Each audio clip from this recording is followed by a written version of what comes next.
The smell hit me first, rotten copper, thick enough to taste. I'd been a ranger at Naani Lake Station for 11 years, and I'd found my share of bodies in these woods. Hikers who'd slipped on wet granite, hunters who'd misjudged the cold, even a kid once who'd wandered off from a campsite and simply stopped walking. But this was different. This was wrong in a way that made my stomach clench before I even saw what was left. I need to tell you this straight, the way it happened, because if I don't get it down exactly right, you won't believe me. Hell, I barely believe it myself, and I was there. I saw what I saw. My name's Marcus Webb, and I've spent most of my adult life in these mountains, in this specific stretch of wilderness that straddles the border between Montana and the Blackfeet Reservation. People get lost out here all the time. The forest is dense, the terrain unforgiving, and cell service is a joke. Most of the time, we find them. Sometimes we don't. 3 days before I found the body, a family had reported their son missing. Troy Hendricks, 23, experienced hiker, Eagle Scout, the whole 9 yards. He'd gone out alone on a day hike along the eastern shore of the lake, something he'd done a dozen times before, according to his parents. When he didn't come back by nightfall, they called it in. I started the search at dawn with 2 other rangers, Miguel Reyes and Vanessa Kurtz. We worked in a grid pattern, moving out from Troy's last known position. The first day turned up nothing. The second day, we found his backpack hanging from a branch about 8 feet off the ground. Not on the ground where it might have fallen. Hanging. The straps were looped over the branch deliberately, like someone had placed it there. Inside, water bottle, granola bars, first aid kit, phone with a dead battery. Everything you'd expect. Everything except Troy. Miguel radioed it in while Vanessa and I expanded the search radius. That's when the weather turned. Fog rolled in off the lake, the kind that reduces visibility to maybe 10 feet. We marked our position and headed back to the station. Protocol says you don't search in conditions like that. Protocol exists for a reason. That night, I couldn't sleep. Not unusual during a search and rescue operation, but this felt different. I kept thinking about that backpack, the way it had been hung up so carefully. Troy's parents said he was responsible, careful, prepared. He wouldn't have just abandoned his gear. And if something had happened to him, an injury, an animal attack, the backpack would have been on the ground, maybe scattered. Not hung up like a trophy. The third day, we went back out. The fog had lifted enough to continue, though the whole forest had this muffled quality, sounds dampened and strange. We were working our way through a dense section of pine and spruce when Vanessa stopped dead. You hear that? I listened. At first, nothing. Then I caught it, a rhythmic creaking, like a door swinging on rusted hinges. We followed the sound for maybe 50 yards until we came to a small clearing. Troy Hendricks was hanging from a tree. Not by a rope. By his own jacket, threaded through the branches in a way that made no physical sense. His body swayed slightly in the breeze, creating that creaking sound. But that wasn't the worst part. The worst part was his legs. They were on backward. I don't mean broken or twisted. I mean the knees bent the wrong way, the feet pointing behind him. Like someone had unscrewed them and put them back wrong. His arms were the same. Everything rotated 180 degrees. And his face, Jesus, his face was untouched, peaceful even, eyes closed like he was sleeping. But there were marks on his neck, on his wrists, deep grooves that didn't match any animal I knew. Miguel threw up. Vanessa just stood there, her hand over her mouth. I got on the radio and called it in, trying to keep my voice steady, trying to describe what I was seeing in words that made sense. The dispatcher asked me to repeat myself 3 times. We cut him down. We had to. We couldn't just leave him hanging there. As soon as his body touched the ground, I saw them tracks in the soft earth around the tree. Bare footprints, human-sized, but the toes were too long and the heel too narrow. They circled the tree in a perfect spiral, dozens of them, overlapping and fresh. And they led away into the woods, toward the old fire watch cabin about 2 miles north of our position. The cabin had been abandoned for 30 years, maybe more. The Forestry Service had built a new tower on the ridge in the 80s, and the old structure had been left to rot. I'd been inside it exactly once, during my first year as a ranger, and I'd felt such an immediate, visceral rawness that I turned around and left. I told myself it was just the creepiness of an abandoned building, the way decay and isolation can mess with your head. But I'd never gone back. Now these tracks were leading straight toward it. We waited with the body until the county medical examiner arrived with a team. They took statements, photographs, measurements. Me, a severe woman named Dr. Patricia Sims, examined Troy's body on site. After about 20 minutes, she pulled me aside. "The joints have been disarticulated and reconstructed," she said, her voice clinical but tight. "Surgically precise. This would require hours of work, specialized knowledge of anatomy, and the victim would have to be immobilized but alive for most of it." "Why alive?" I asked, though I didn't want to know. "Because of the blood pattern. The heart was pumping when this was done." I felt my lunch trying to come back up. Could he have done this to himself? Some kind of psychotic break? She gave me a look that said I was an idiot. "No. Someone did this to him. And whoever they are, they're still out here." The police set up a command center at our ranger station. State police, FBI, even some specialists from the tribal police, since we were so close to reservation land. They wanted to know about recent activity in the area, any unusual reports, any other missing persons. I told them about the cabin, about the tracks. They organized a team to check it out at first light. I should have left it at that. Should have let them handle it. But that night, alone in my quarters at the station, I kept thinking about those footprints. About the way they'd spiraled around that tree. About the old stories my grandmother used to tell, back before she passed. She'd been Blackfeet, grew up on the reservation, and she'd had stories about things that lived in these mountains. Things that wore human skin but weren't human underneath. Things that could move like animals and think like men. She called them Yinaldlushii. Skinwalkers. I'd always figured they were just campfire tales, the kind of stories every culture has to explain the unexplainable. But sitting there in the dark, listening to the wind move through the pines outside my window, I wasn't so sure anymore. Around midnight, I made a decision I knew was stupid. I grabbed my flashlight, my service weapon, and my radio, and I headed out toward the cabin. I told myself I was just going to scout it, get a look before the official team went in. Maybe find something that would help them understand what they were dealing with. The truth is, I needed to know. Needed to see for myself. The trail to the cabin was overgrown, barely visible even with a flashlight. I'd marked the route on my GPS, but the device kept glitching, the screen flickering and showing impossible locations. One minute I was right on track, the next it claimed I was 3 miles underwater in the lake. Eventually I just turned it off and navigated by memory and instinct. The forest was alive with sound. Branches cracking, leaves rustling, the distant call of an owl. Normal sounds, but they felt wrong, orchestrated, like something was pacing me just out of sight. Twice I spun around, certain I heard footsteps behind me. Nothing there. Just darkness and trees. It took me 45 minutes to reach the cabin. It sat in a small depression, surrounded by thick stands of pine that blocked most of the moonlight. The structure was in worse shape than I remembered, the roof sagging, windows broken out, the door hanging crooked on its hinges. But there was light inside. Not electric light. Flickering, orange, like a fire. I drew my weapon and approached slowly, keeping low. As I got closer, I could see movement through the broken windows. Shadows dancing on the walls. And I could hear something. Not words exactly, but a kind of rhythmic vocalization, rising and falling in pitch. I reached the door and peered inside. The interior was a single room, maybe 20 by 20 feet. In the center, someone had built a fire in what used to be the old wood stove, though the stove door was torn off and the flames spilled out onto the floor. The boards should have been burning, but they weren't. The fire just sat there, contained by nothing, burning without fuel.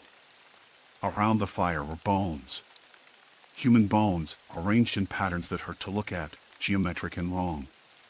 And in the center of it all, crouched on all fours like an animal, was something wearing Troy Hendricks's skin. I don't mean metaphorically. I mean it had removed his skinned face, torso, limbs, and was wearing it like a suit. The thing underneath was lean and ropey with muscle, gray-brown and hairless. Its hands were too long, fingers ending in thick black nails. Its real face was narrow and coyote-like, with yellow eyes that reflected the firelight. As I watched, frozen in the doorway, it reached down and picked up a bone, a femur, human, fresh, and cracked it open with its teeth. It sucked out the marrow with a wet, slurping sound that made my skin crawl. Then it looked directly at me. I ran. I don't remember making the decision to run, don't remember turning around. I just remember crashing through the underbrush, my flashlight beam bouncing wildly, my breath coming in ragged gasps. Behind me, I could hear it following. Not running. Loping, like a wolf, its footfalls oddly silent on the forest floor.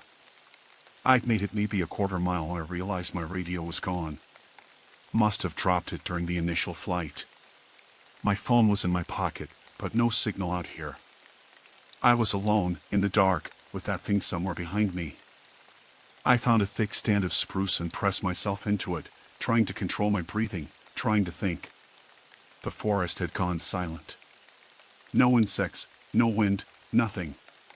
Just my heartbeat hammering in my ears. Then I heard it. That same rhythmic vocalization from the cabin, but closer now.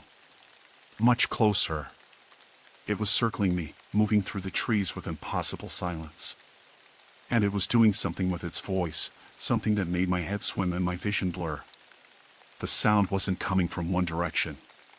It was coming from everywhere at once. I pressed myself deeper into the spruce, the needle scraping my face.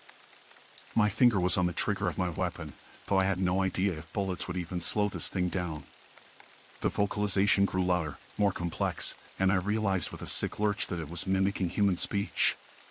Words I couldn't quite make out, phrases that seemed almost familiar. Then, silence. I waited, every muscle locked tight, sweat running down my back despite the cold. Nothing. No movement, no sound. Just a terrible absence of noise that meant something was very, very close. A branch snapped directly above me. I looked up and saw it perched in the tree, still wearing Troy's skin, its yellow eyes fixed on my position. Its mouth opened Troy's mouth, but the jaw unhinged like a snake's, and it spoke in Troy's voice. "Help me. Please. It hurts so much." I fired. 3 shots, center mass. The thing jerked with each impact but didn't fall. Instead, it dropped from the tree and landed maybe 10 feet in front of me, crouched and ready to spring. The skin suit was torn where the bullets had hit, and I could see the gray-brown flesh underneath, could see the holes already closing up. "Please," it said again, still using Troy's voice. "Don't leave me here." Then it smiled, and I saw that it had too many teeth, row after row of them like a shark. I ran again, abandoning all stealth, just crashing through the forest as fast as my legs would carry me. I could hear it behind me, keeping pace easily, toying with me. Every few seconds it would call out in Troy's voice, begging for help, screaming in pain, sometimes laughing. I broke through into a clearing I recognized about half a mile from the ranger station. The eastern sky was starting to lighten. Dawn was coming. I pushed myself harder, my lungs burning, my legs screaming. The station lights were visible through the trees now. I was going to make it. Something hit me from behind, driving me face first into the dirt. The thing's weight crushed down on me, impossibly heavy. I felt its breath on the back of my neck, hot and rank. Those 2 long fingers dug into my shoulders, claws piercing skin. Then I heard a sound I never thought I'd be so happy to hear, a helicopter. The FBI team, coming in early. Searchlights swept the forest, and I heard shouts, people moving through the trees. The weight lifted off me instantly. I rolled over and saw it retreating into the shadows, moving on all 4s with horrifying speed. But at the edge of the clearing, it stopped and looked back. Troy's face, or what was left of it, stared at me. Then the thing spoke one more time, but not in Troy's voice. In my grandmother's voice, words in Blackfeet that I only half understood. A warning. Or maybe a promise. Then it was gone. They found me lying in the clearing, covered in blood, some of it mine, most of it not. I told them everything, knowing how it would sound. They searched the cabin and found the bones, the fire pit, evidence that someone had been living there. But no skin suit. No creature. The bones went to the lab for analysis. I went on administrative leave for psychiatric evaluation. The official report called it a serial killer, possibly someone with extensive knowledge of Native American rituals and a severe psychological disorder. Troy Hendricks was the fourth victim. They found remains of 3 others buried around the cabin. The case is still open. They're still searching. But I know what I saw. I know what's out there, wearing stolen faces, walking on reversed legs, waiting in the dark spaces between the trees. And I know it's still watching the lake, watching the trails, watching for the next hiker who wanders too far from the path. I requested a transfer. It was denied. So now I stay in the station after dark, doors locked, gun loaded, and I wait for the day when I hear my own voice calling to me from the woods, begging myself to come out and help. Because that's when I'll know it's ready to add my skin to its collection. And there's nothing I can do to stop it.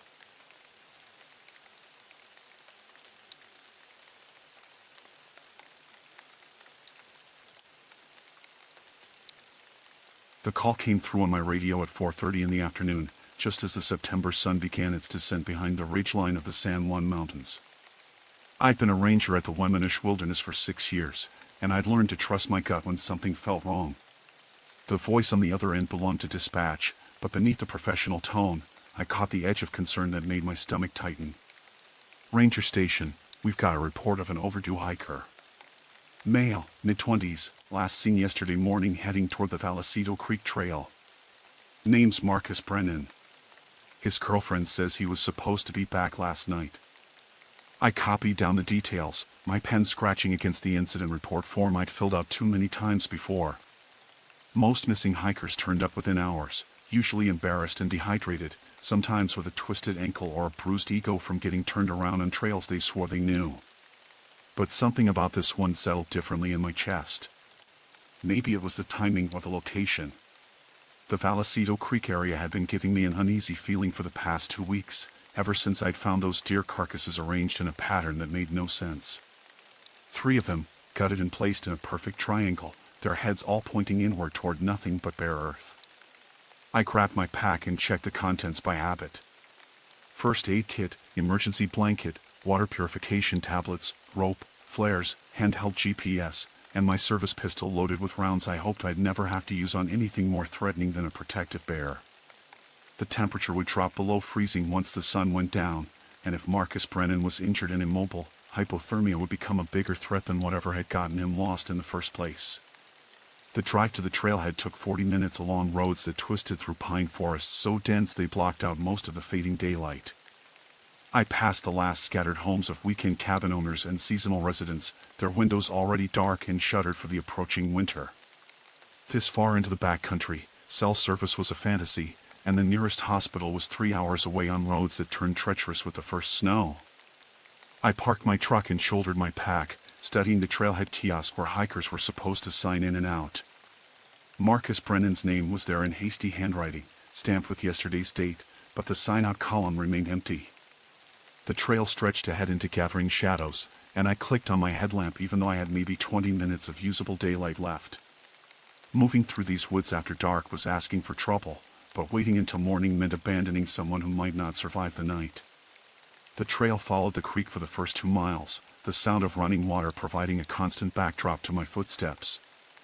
I called out Marcus's name every few minutes, listening for any response, but heard only the wind moving through the pines and the occasional crack of a branch that made me pause and scan the darkening forest. My breath came out in visible puffs, and I quickened my pace to keep my body temperature up.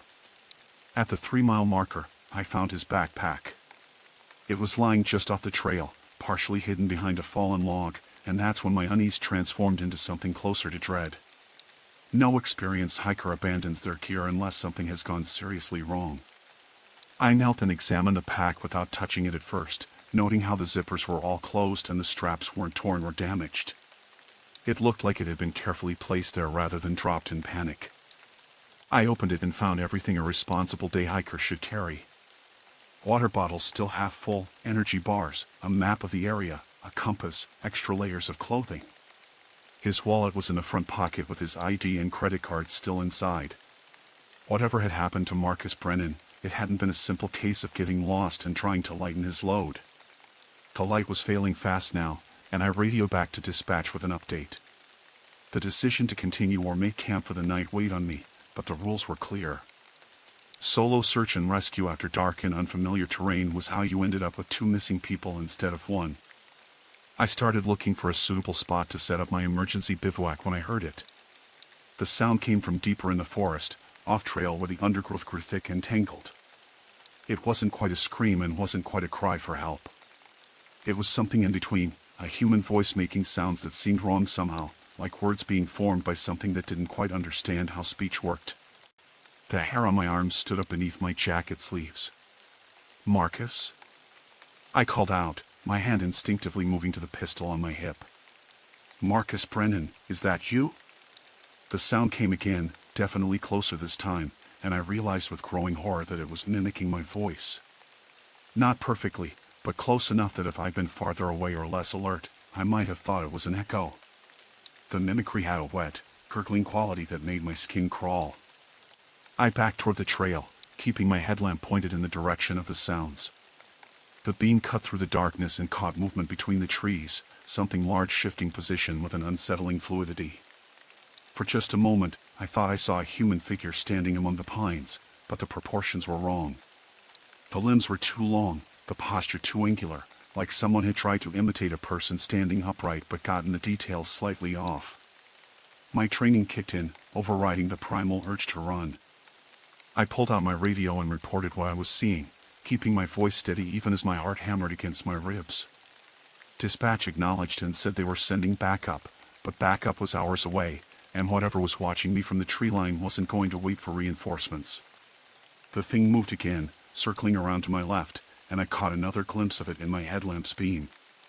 This time I saw what might have been a face, pale and stretched, with eyes that reflected the light like an animal's. But no animal I knew moved like that, with such deliberate, calculating intent. I made the decision to retreat back down the trail toward my truck. Every instinct I had was screaming that I was being hunted, that something was treating me like prey, testing my reactions and looking for weakness. I walked backward for the first 100 yards, keeping my light trained on the forest, watching as shadows moved parallel to my position. The mimicry started again, but this time it was using Marcus Brennan's voice, or what I imagined his voice might sound like. It was calling for help, begging someone named Jennifer to come find him. Please, he was hurt, he couldn't move. The performance was almost perfect, filled with genuine sounding pain and fear, and if I hadn't known better, I would have charged into those woods to save him. That's when I understood what had happened to Marcus. He'd heard those same cries, that same desperate pleading, and he'd done what any decent person would do. He'd followed the voice into the darkness, leaving his pack behind so he could move faster, more quietly. And whatever made those sounds had been waiting for exactly that response. I reached the 2-mile marker and risked turning my back on the forest to move faster. Behind me, I heard footsteps, but they didn't sound quite right. The rhythm was off, like something walking on 4 legs trying to mimic the gait of a biped. I broke into a jog, my pack bouncing against my spine, my breath coming in ragged gasps that had nothing to do with exertion. The trailhead appeared ahead, my truck's white paint visible in the moonlight that had finally broken through the cloud cover. I fumbled for my keys with shaking hands, dropped them once, snatched them up, and got the door open. The engine started on the first try, and I'd never been more grateful for reliable machinery in my life. As I pulled away, my headlights swept across the tree line one final time. Something was standing at the edge of the forest, tall and wrong, watching me leave. It raised one too long arm in what might have been a wave or might have been a threat. I didn't slow down to figure out which. The drive back to the ranger station was a blur. I filed my report, called in additional search teams for first light, and tried to explain what I'd encountered in words that wouldn't get me labeled as unstable or unreliable. The supervisor who took my statement listened without comment, his face unreadable, and when I finished, He just nodded and said they'd have 4 teams out at dawn. But I saw something in his eyes that told me I wasn't the first ranger to come back from those woods with a story about something that shouldn't exist. And I knew, with cold certainty, that Marcus Brennan was already dead. Dawn came with a frost that turned the world white and brittle. I'd managed maybe 2 hours of sleep, my mind replaying those sounds, that impossible figure moving through the trees. The coffee I'd made tasted like ash, but I drank it anyway, needing the caffeine to push through the exhaustion that sat heavy on my shoulders. The search teams assembled at the ranger station parking lot at 6 in the morning. 4 groups of 3, each with radios, medical supplies, and enough experience between them to handle most wilderness emergencies. I recognized most of the faces from previous searches, from training exercises, from the uncomfortable camaraderie that developed between people who regularly witnessed the worst outcomes of human decisions. My supervisor, a weathered man named Gordon who'd been working these mountains for 30 years, pulled me aside before the briefing. His face was deeply lined, carved by decades of sun and wind, and his eyes held a weariness that went beyond simple fatigue. "Tell me exactly what you saw last night," he said quietly, away from the others. "No official bullshit, no careful wording. What was out there?" I met his gaze and saw that he already knew. He'd seen it too, or heard about it from others who had. The unspoken understanding passed between us, and I told him everything. The mimicry, the wrong proportions, the way it had moved like it was wearing a human body that didn't quite fit. Gordon nodded slowly when I finished. "We've got protocols for this," he said, which surprised me. "They're not written down anywhere, and we don't talk about them in official channels, but they exist. You're going to be on my team today, and we're taking the Vallecito Creek Trail. The other teams will spread out, cover the surrounding areas, but you and I both know they're not going to find anything." "What about Marcus?" I asked, though I already knew the answer. "We'll look. We'll do everything by the book. But that young man walked into something that's been in these mountains longer than the Park Service, longer than the settlements, longer than most of the trees. The you people who lived here first, they knew about it. They had names for it, rules about certain areas where you didn't go after dark, stories they told to keep their children from wandering too far from camp. The briefing was professional and thorough. Maps were distributed, search grids assigned, check-in times established. Nobody mentioned my report from the previous night beyond the basic facts that I found the missing hiker's backpack and encountered something that caused me to retreat. The other rangers accepted this without question, their faces showing the kind of neutral acceptance that came from working in places where strange things happened and asking too many questions didn't change the outcome. We headed out in our assigned teams, and I found myself paired with Gordon and a younger ranger named Kyle who transferred from Yellowstone 6 months ago. Kyle had the eager competence of someone who still believed the rulebook covered every situation, and I felt a twinge of sympathy for the disillusionment that was probably coming his way. The hike to Marcus's abandoned backpack took us just under an hour. The pack was still where I'd left it, undisturbed by animals despite the food it contained. Gordon examined it with the same careful attention I'd used, then straightened up and looked into the forest where I'd heard those sounds. "Kyle, I want you to stay here with the radio," Gordon said. "Maintain contact with the other teams and keep your eyes on the trail. If anything comes out of those woods that isn't us, you get back to your vehicle and call for backup." Kyle started to protest that we weren't supposed to split up, that protocol required teams to stay together, but something in Gordon's tone made him swallow his objections. He positioned himself near the backpack with his radio in hand, trying to look confident and failing. Gordon and I pushed into the undergrowth, moving slowly and methodically, calling Marcus's name even though we both knew it was futile. The forest here felt different in daylight, less overtly threatening but somehow more oppressive. The trees grew close together, their branches interlocking overhead to block out most of the sky. The undergrowth was thick with dead fallen thorny bushes that caught at our clothing and made progress exhausting. We'd gone maybe half a mile when Gordon stopped and pointed. Ahead, barely visible through the vegetation, was a structure. It took me a moment to process what I was seeing because it was so unexpected. A cabin, old and weathered, standing in a small clearing surrounded by pines. The logs were dark with age, the roof sagging but still intact, and the single visible window was just an empty black square. "This isn't on any of the maps," I said, pulling out my GPS to confirm. "There's no record of any structures in this area." There wouldn't be, Gordon replied. This cabin's been here since before the wilderness designation, probably built by trappers or prospectors back in the 1800s. The Park Service knows about it, but we don't advertise its existence. People who find it usually don't stick around long enough to ask questions. We approached carefully, and with each step, the sense of wrongness intensified. The clearing around the cabin was too perfect, too circular, and nothing grew within its boundaries except dead grass. No saplings, no brush, nothing that suggested natural encroachment.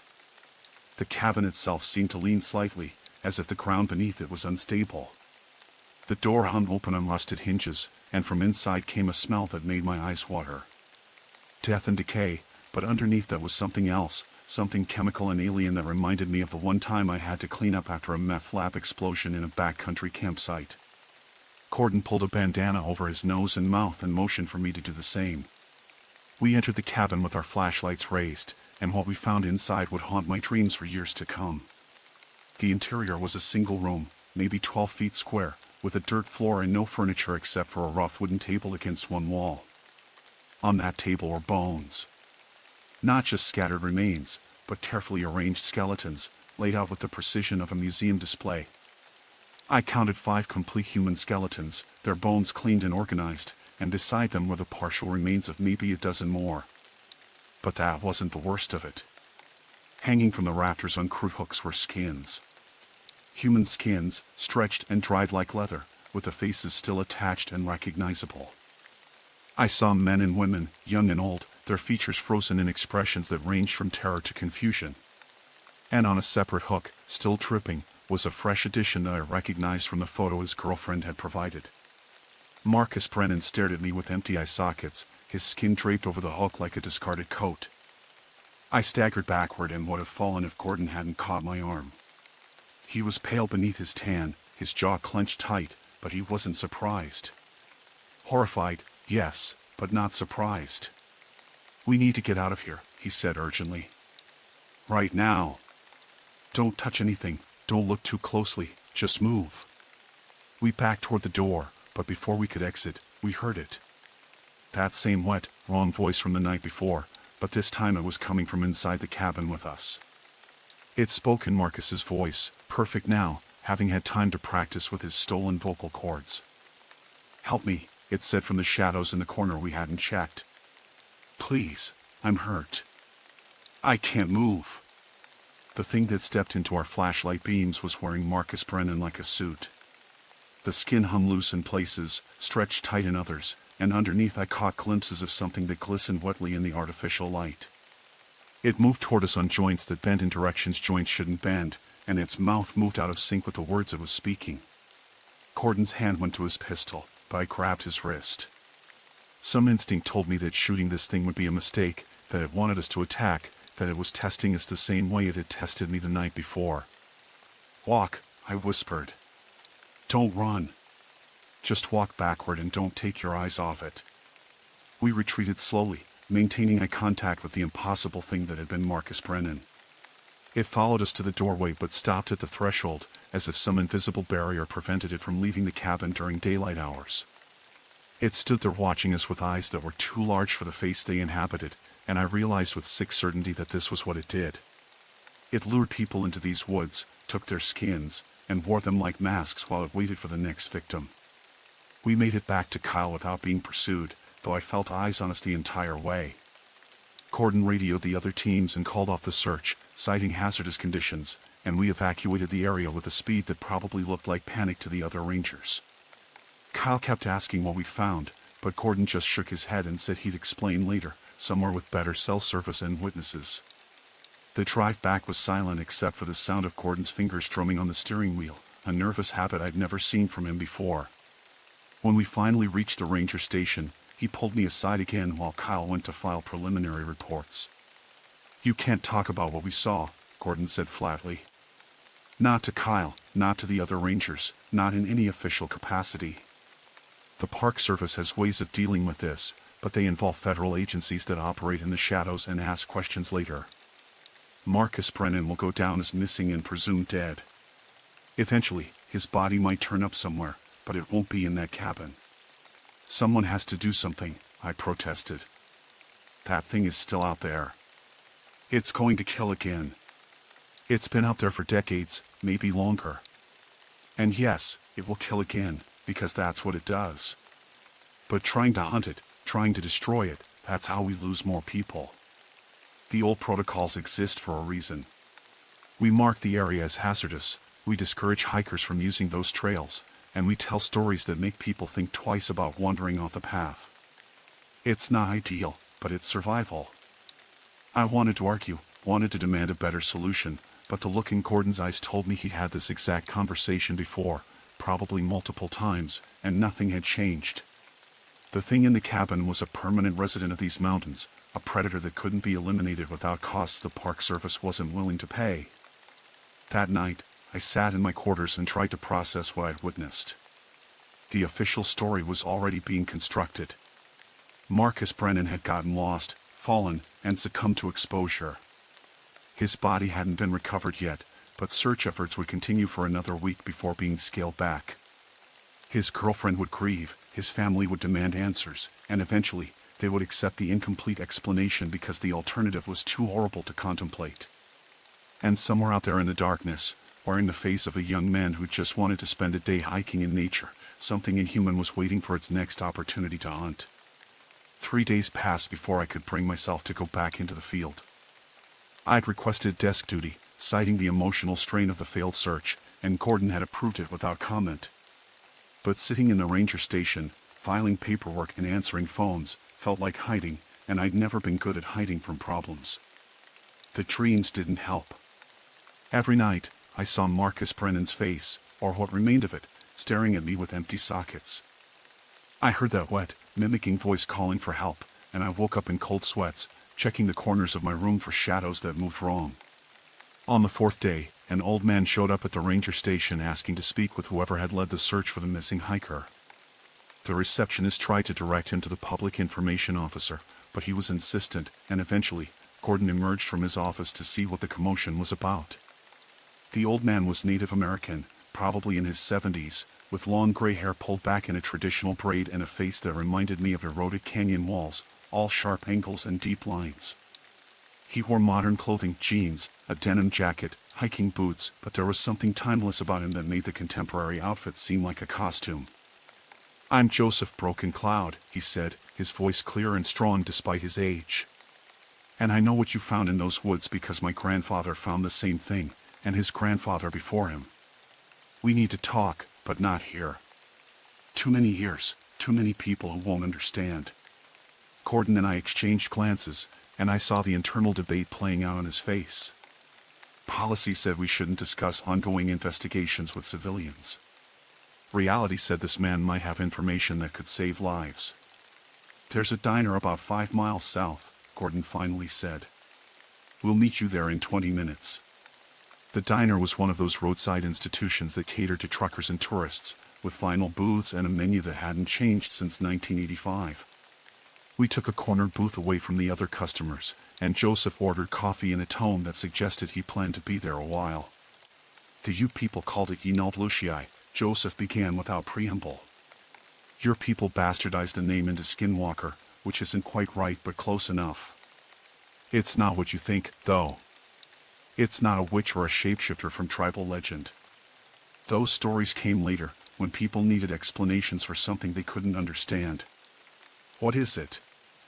I asked, leaning forward. "Old," Joseph said simply. "Older than the tribes, older than the mountains themselves, maybe. My grandfather said his people found evidence of it going back hundreds of generations, cave paintings showing figures that wore the skins of men, stories carved in rock about the thing that hunted in the dark places. It's been here since before humans walked upright, and it's learned to adapt." Gordon pulled out a small notebook, then hesitated. "Can I?" "Write what you want," Joseph interrupted. "Nobody's going to believe you anyway. That's part of how it survives. Every generation, a few people see it, a few people die, and the ones who survive convince themselves they must have been mistaken. The thing in those woods is probably one of the last of its kind, but one is enough." "How do we kill it?" I asked.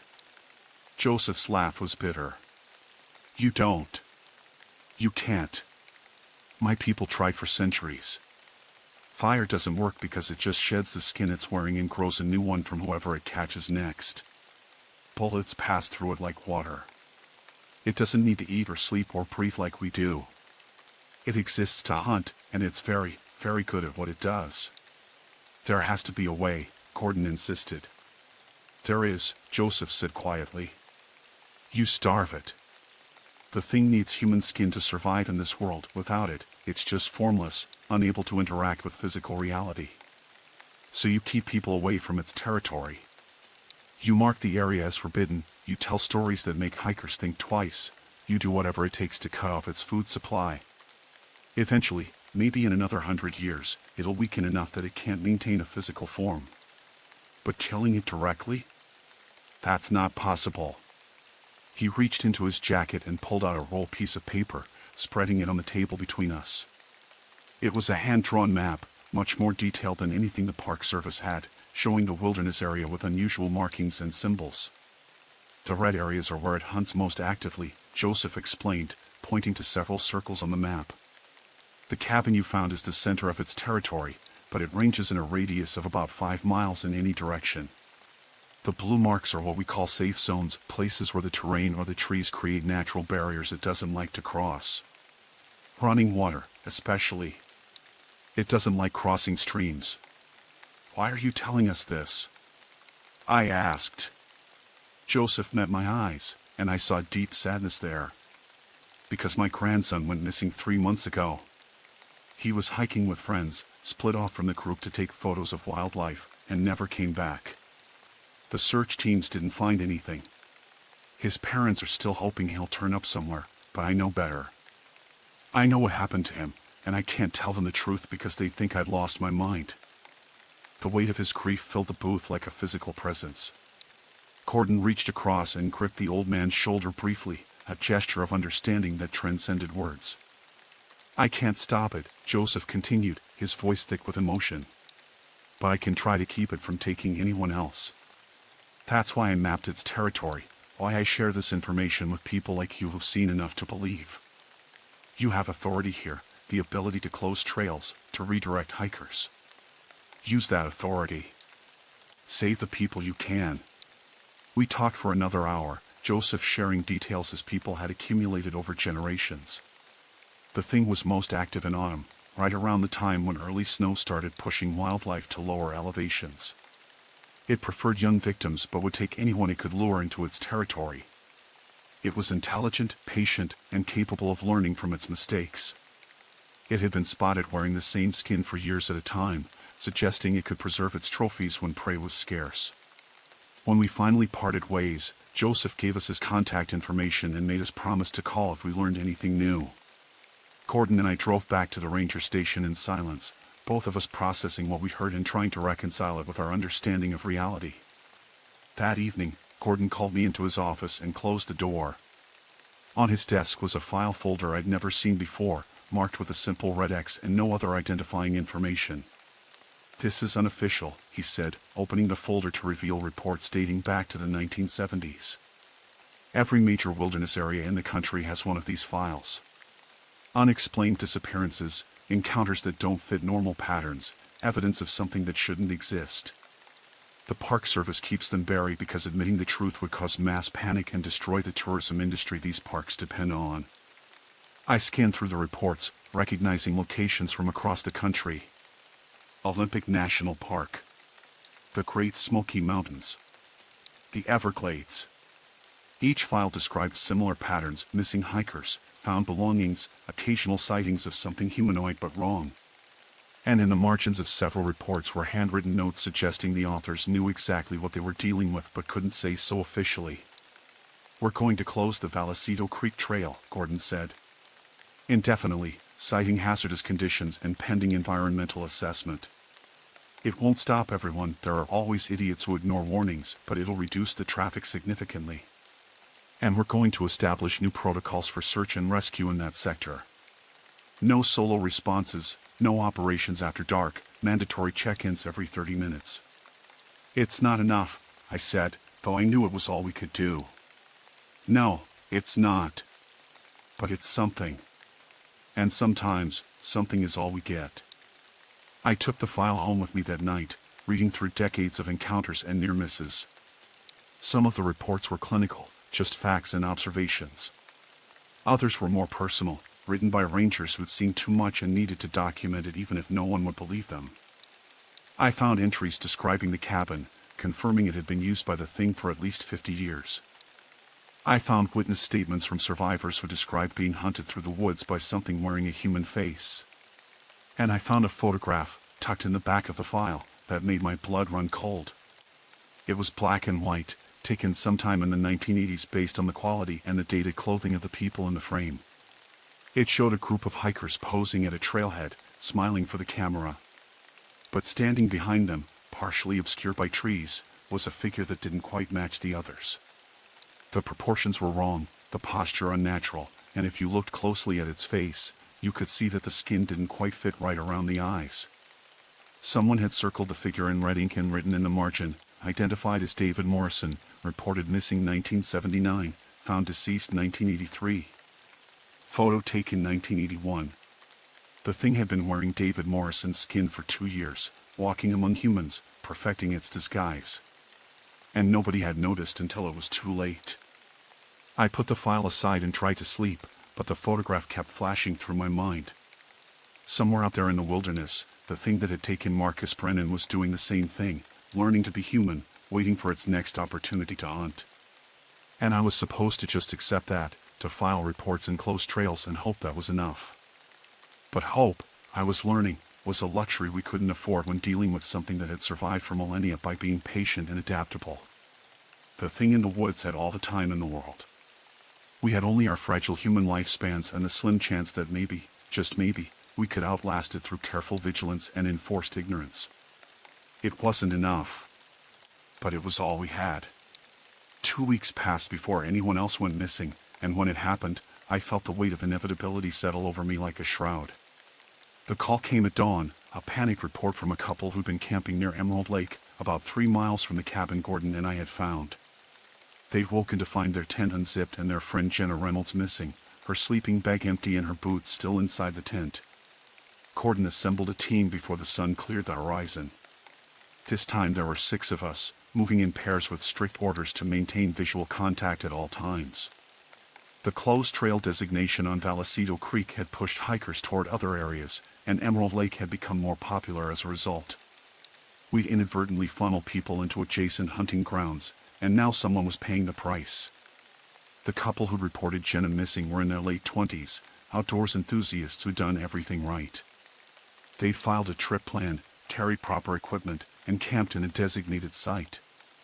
But none of that mattered when you were dealing with something that didn't follow natural laws. She was there when we went to sleep, the woman, Amanda, said through tears. We all zipped up our bags, we all went to sleep at the same time. I didn't hear anything. No screaming, no struggle, nothing. I just woke up and she was gone. Her boyfriend, Derek, sat beside her with his arm around her shoulders, looking shell-shocked. The tent wasn't damaged. The zipper was open from the inside. It's like she just got up and walked out in the middle of the night. Gordon and I exchanged glances. We both knew what that meant. The thing had called to her, used a voice she trusted, and she followed it into the darkness willingly. We started the search at the campsite, working outward in expanding circles. The morning was cold enough that our breath came in clouds, and frost crunched under our boots. The lake stretched out before us, dark and still, its surface reflecting the pine-covered mountains like black glass. The beauty of the setting made what we were searching for even more obscene. I was paired with a ranger named Vincent, a quiet man in his 40s who'd worked in wilderness areas across the Southwest. He moved with the careful precision of someone who'd learned not to take anything for granted in the backcountry. We'd been searching for maybe an hour when we found the first sign. A piece of fabric snagged on a branch, pale blue, matching the description of Jenna's nightshirt. It was dangling about 4 feet off the ground, suggesting she'd passed by in a hurry, not caring when the thorns caught her clothing. She was moving fast, Vincent observed, examining the surrounding vegetation. Branches broken here, and here. She was running. Or being chased, I added grimly. We followed the trail of disturbed vegetation deeper into the forest, moving away from the lake toward areas that became increasingly difficult to navigate. The trees grew denser, the undergrowth more tangled, and several times we had to radio our position to the other teams to ensure someone knew where we were. The trail led us to another clearing, this one natural rather than created. And in the center of that clearing was another structure, but this one was different from the cabin. It was older, built from stones that had been carefully stacked to create a small shelter, maybe 6 feet across and tall enough to crawl into. The entrance was dark and uninviting, and around the perimeter were bones, animal bones this time, arranged in patterns that made my head hurt to look at them too closely. "This isn't on any historical survey," Vincent said, pulling out his GPS. "There's no record of Native American structures in this area." "Because it's not a Native American structure," I replied, remembering what Joseph Broken Cloud had told us. "It's older than that. Much older." We approached carefully, and I noticed something that made my stomach turn. The ground around the stone shelter was stained dark, and the smell coming from inside was familiar. Death and decay, mixed with that chemical rawness I'd encountered in the cabin. Vincent was reaching for his flashlight when we heard it. A voice, weak and pleading, coming from inside the shelter. "Help me. Please. It hurts. I can't move." It was Jenna's voice, perfect in every detail, and if I hadn't known better, I would have rushed inside immediately. But I grabbed Vincent's arm before he could move forward. "That's not her," I said quietly. "It's the thing. It's trying to lure us in." Vincent's face went pale as understanding dawned. "How long has it had her?" "Long enough to learn her voice. Maybe hours. Maybe less." We backed away from the shelter, maintaining our distance while radioing the other teams. Gordon responded immediately, his voice tight with controlled urgency, and ordered everyone to converge on our location but stay back from the structure.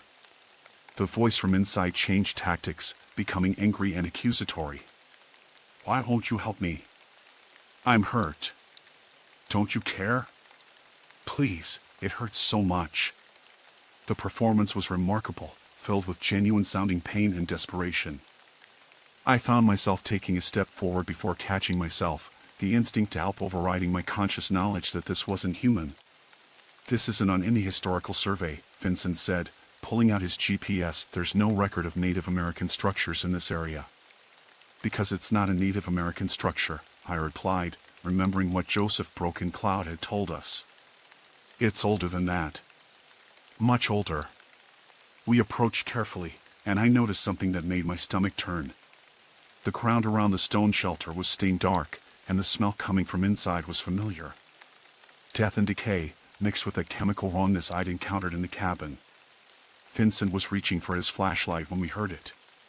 A voice, weak and pleading, coming from inside the shelter. "Help me. Please. It hurts. I can't move." It was Jenna's voice, perfect in every detail, and if I hadn't known better, I would have rushed inside immediately. But I grabbed Vincent's arm before he could move forward. "That's not her," I said quietly. "It's the thing. It's trying to lure us in." Vincent's face went pale as understanding dawned. "How long has it had her?"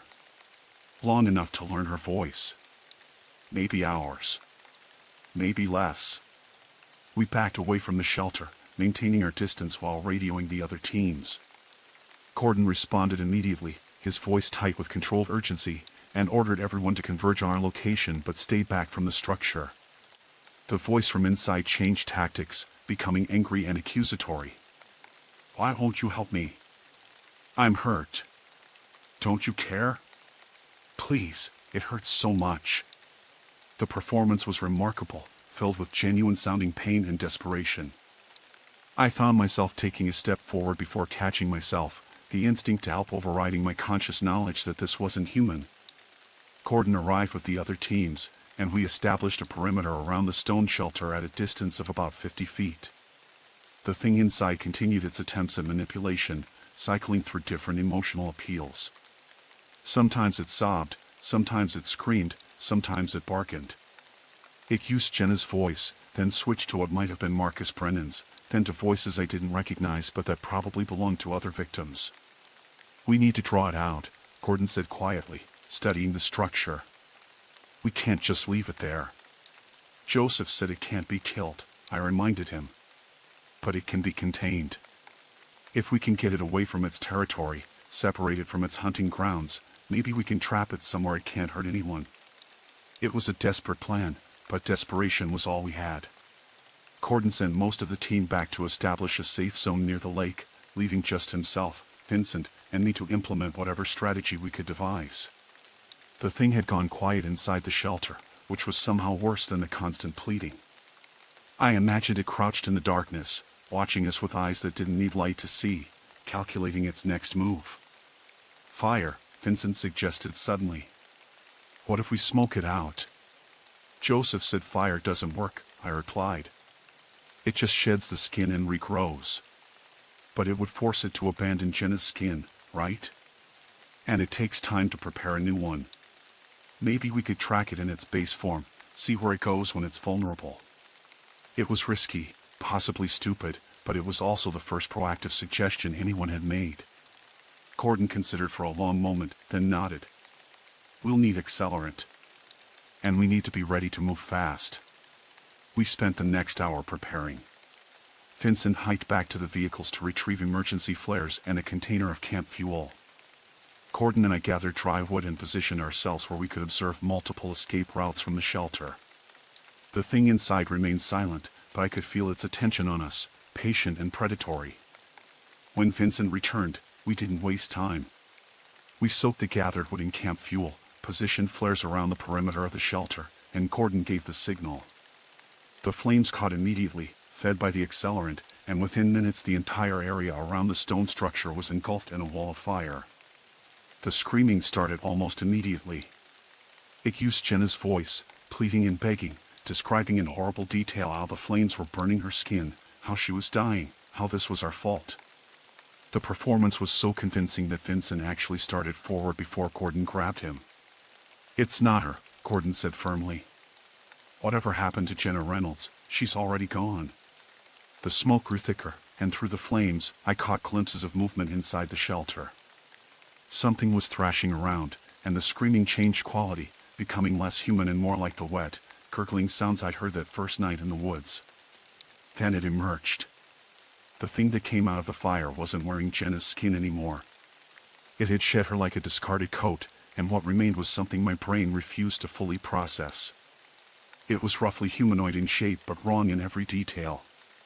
The skin was translucent and glistening, like something that lived in deep ocean trenches where no light reached. The limbs were too long, jointed in too many places, and it moved with a fluidity that made my eyes hurt to track. Where a face should have been was a smooth surface broken only by a vertical slit that opened and closed like a breathing wound. It ran. Not away from us, but toward the lake, moving with impossible speed through the undergrowth. We followed at a distance, trying to keep it in sight while maintaining enough separation to avoid becoming targets ourselves. The thing reached the shore of Emerald Lake and didn't hesitate. It plunged into the water and disappeared beneath the surface with barely a ripple. We stood at the water's edge, breathing hard, watching for any sign of where it had gone. Did we just make it worse? Vincent asked, voicing the question we were all thinking. Gordon's radio crackled to life. One of the other teams, positioned on the far side of the lake, was reporting movement in the water. Then another call from the north shore, describing something swimming beneath the surface. The thing was circling the lake, moving faster than any human swimmer could manage. And then it disappeared. The radio call stopped, the water settled, and there was no further sign of the creature we'd forced into the open. We spent the rest of the day searching the area, checking the shelter, examining the shoreline. Inside the stone structure, we found the remains that confirmed our worst fears. Jenna Reynolds lay in the darkness, her body intact but her skin missing, peeled away with surgical precision. Her face was frozen in an expression of terror, and I had to turn away before I lost what little breakfast I'd managed to force down that morning. Gordon called in the death through official channels, reporting it as an animal attack with severe trauma. The other rangers who processed the scene knew enough not to ask too many questions. Jenna's body was removed, her family notified, and the investigation quietly buried under layers of bureaucratic obfuscation. That night, as I sat in my quarters trying to process what we'd done, my phone rang. It was Joseph Broken Cloud. "I heard about what happened at the lake," he said without preamble. "You forced it into the water.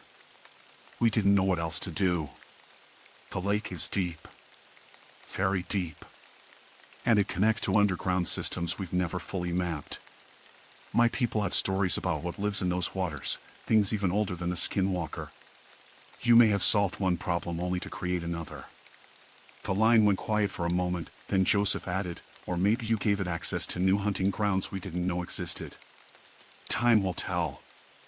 But you should know that waters that are connected underground can surface in many places. If it can travel through those systems."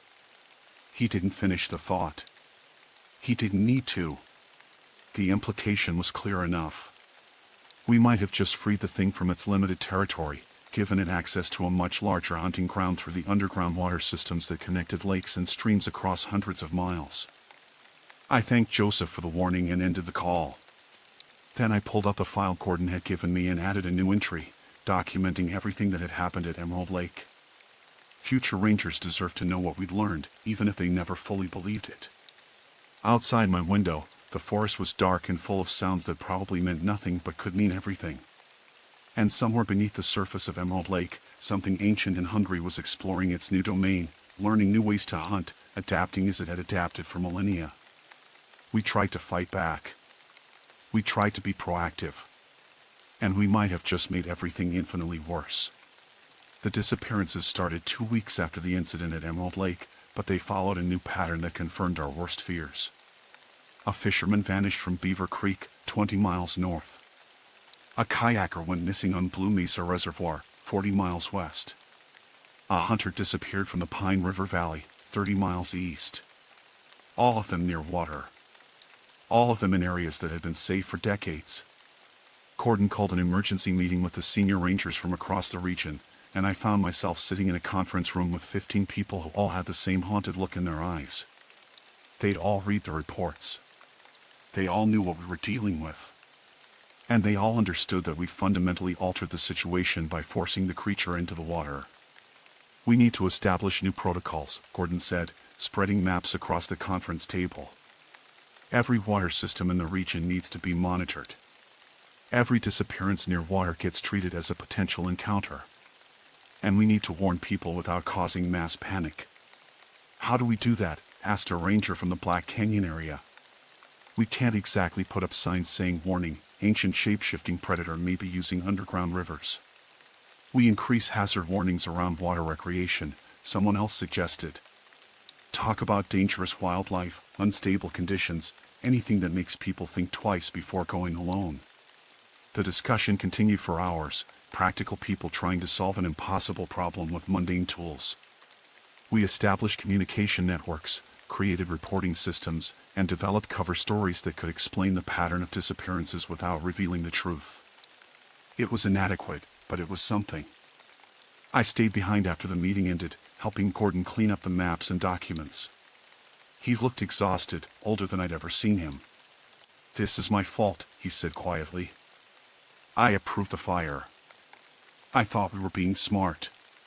"We all agreed," I replied. "And we didn't have better options. The thing was going to keep hunting either way. But now it's hunting over a much larger area. How many people are going to die because we made the wrong call?" I didn't have an answer for that. We packed up in silence and headed for the parking lot, but before I reached my truck, I noticed a figure standing near the tree line. Joseph Broken Cloud stepped into the light, and I saw that he wasn't alone. Behind him were 3 other Native American elders, 2 men and a woman, all of similar age and bearing the same weight of ancient knowledge. "We need to talk," Joseph said. "All of us. About how to fix what you've broken." We reconvened at the same diner we'd met at before, this time in a private room the owner let us use after hours. The 4 elders sat across from Gordon and me, their faces grave but not unkind. The woman spoke first, introducing herself as Margaret Silverhawk. "Our people have dealt with this thing for generations," she said.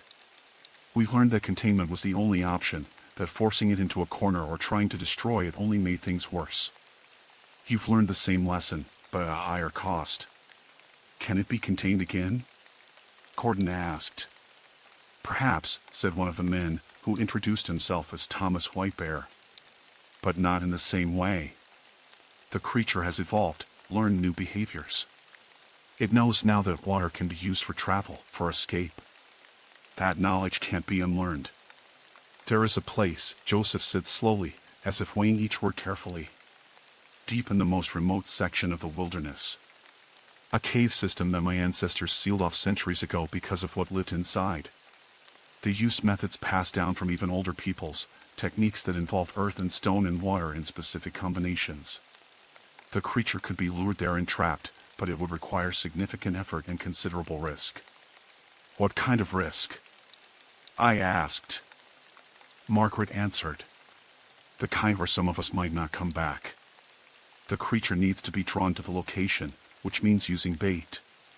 And once it's there, the sealing process takes time during which it will be trying to escape, trying to take whoever is closest. The weight of what they were proposing settled over the room like a physical presence. They were talking about a deliberate confrontation, about putting themselves in harm's way to correct a mistake Gordon and I had made. We can't ask you to do that, Gordon said firmly. This is our responsibility. It's everyone's responsibility, Thomas replied. Your people, our people, all the innocent hikers and campers who don't know what they're walking into. The creature doesn't discriminate, and neither can we. We spent the next 3 hours planning. The elders described the cave system's location, deep in a section of the wilderness that had been designated as off-limits even to rangers. They explained the sealing ritual, which involves specific minerals found only in certain rock formations, combined with water from a particular spring, and earth from the site where the creature had made its first kill centuries ago. How do you know where that is? I asked. Our oral histories, Margaret said. Passed down generation to generation with perfect fidelity. The location has been remembered for over 500 years, waiting for a time when this knowledge would be needed. The plan was complex and dangerous. We would need to gather materials from multiple locations across the wilderness, transport them to the cave system without alerting the creature, and then somehow lure it into position. The elders insisted that only they could perform the actual sealing, but they would need support from rangers who could handle logistics and provide backup if things went wrong. When do we start? Gordon asked. Tomorrow, Joseph said. The creature is still learning its new territory, still exploring the possibilities of water-based hunting. If we wait too long, it will establish new patterns, new safety zones. We have a small window where it's still vulnerable to misdirection. The next morning, we assembled a team of 8 people. The 4 elders, Gordon, myself, and 2 other rangers who'd had encounters with the creature and understood what we were facing. We split into groups, each responsible for gathering specific materials. Gordon and I were tasked with collecting earth from the ancient kill site, which according to Margaret's directions was located near a distinctive rock formation about 10 miles into the wilderness. The hike took most of the day. We followed landmarks described in oral histories, looking for signs that most modern hikers would never notice. A tree split by lightning in a specific way. A stream that ran over rocks arranged in a pattern. A slope where the vegetation changed abruptly from pine to aspen. We found the site in late afternoon. It was unmarked except for stones arranged in a circle, so weathered and moss-covered that they looked like natural formations. But when we cleared away the vegetation, we could see they'd been shaped by human hands, placed deliberately to mark something significant. Gordon pulled out a small shovel and began carefully collecting earth from inside the stone circle. As he worked, I noticed something that made my blood run cold. Fresh tracks in the soft ground, too large to be human, with a spacing that suggested something with a very long stride. We're not alone, I said quietly, pulling out my radio. Gordon, we need to move. Now!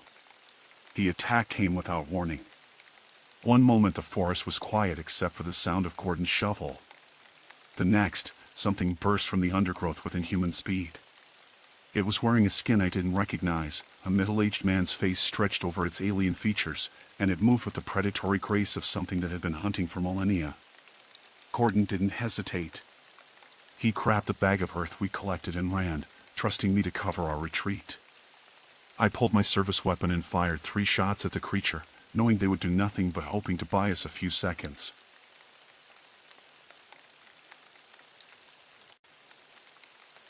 The bullets passed through it like it wasn't there, and it barely slowed.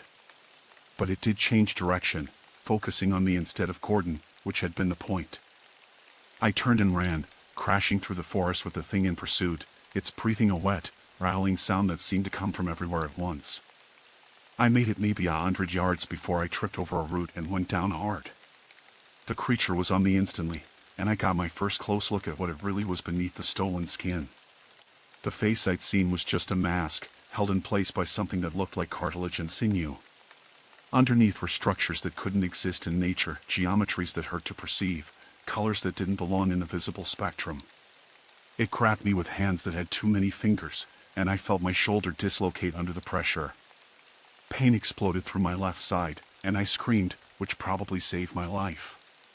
The scream attracted Gordon's attention, and he came crashing back through the undergrowth with his own weapon drawn. "Here," he shouted, firing his pistol to draw the creature's focus. "Over here." The thing released me and turned toward Gordon, and I saw my opening. I still had my emergency flare in my pocket, and I pulled it out with my good hand, struck it, and jammed it directly into the creature's exposed side where the stolen skin didn't quite cover everything. The reaction was immediate and violent. The creature shrieked, a sound that made my ears ring and my vision blur, and it released its grip on both of us. Smoke poured from where the flare was burning, and I smelled the chemical rawness intensify to eye-watering levels. We ran. My shoulder was screaming in agony, but adrenaline carried me forward. Behind us, the creature's shrieks continued, and I heard it thrashing through the forest, but it wasn't pursuing. The flare had hurt it somehow, maybe because it burned hot enough to damage the underlying structures that the bullets couldn't touch. We made it back to the trail and rendezvoused with the others at the designated meeting point. Margaret examined my shoulder with experienced hands, confirmed it was dislocated, and reset it with an efficiency that suggested she'd done this many times before. The pain was blinding, but brief, and once it subsided, I could move the arm again, albeit gingerly. "The fire hurts it," I gasped out, explaining what had happened.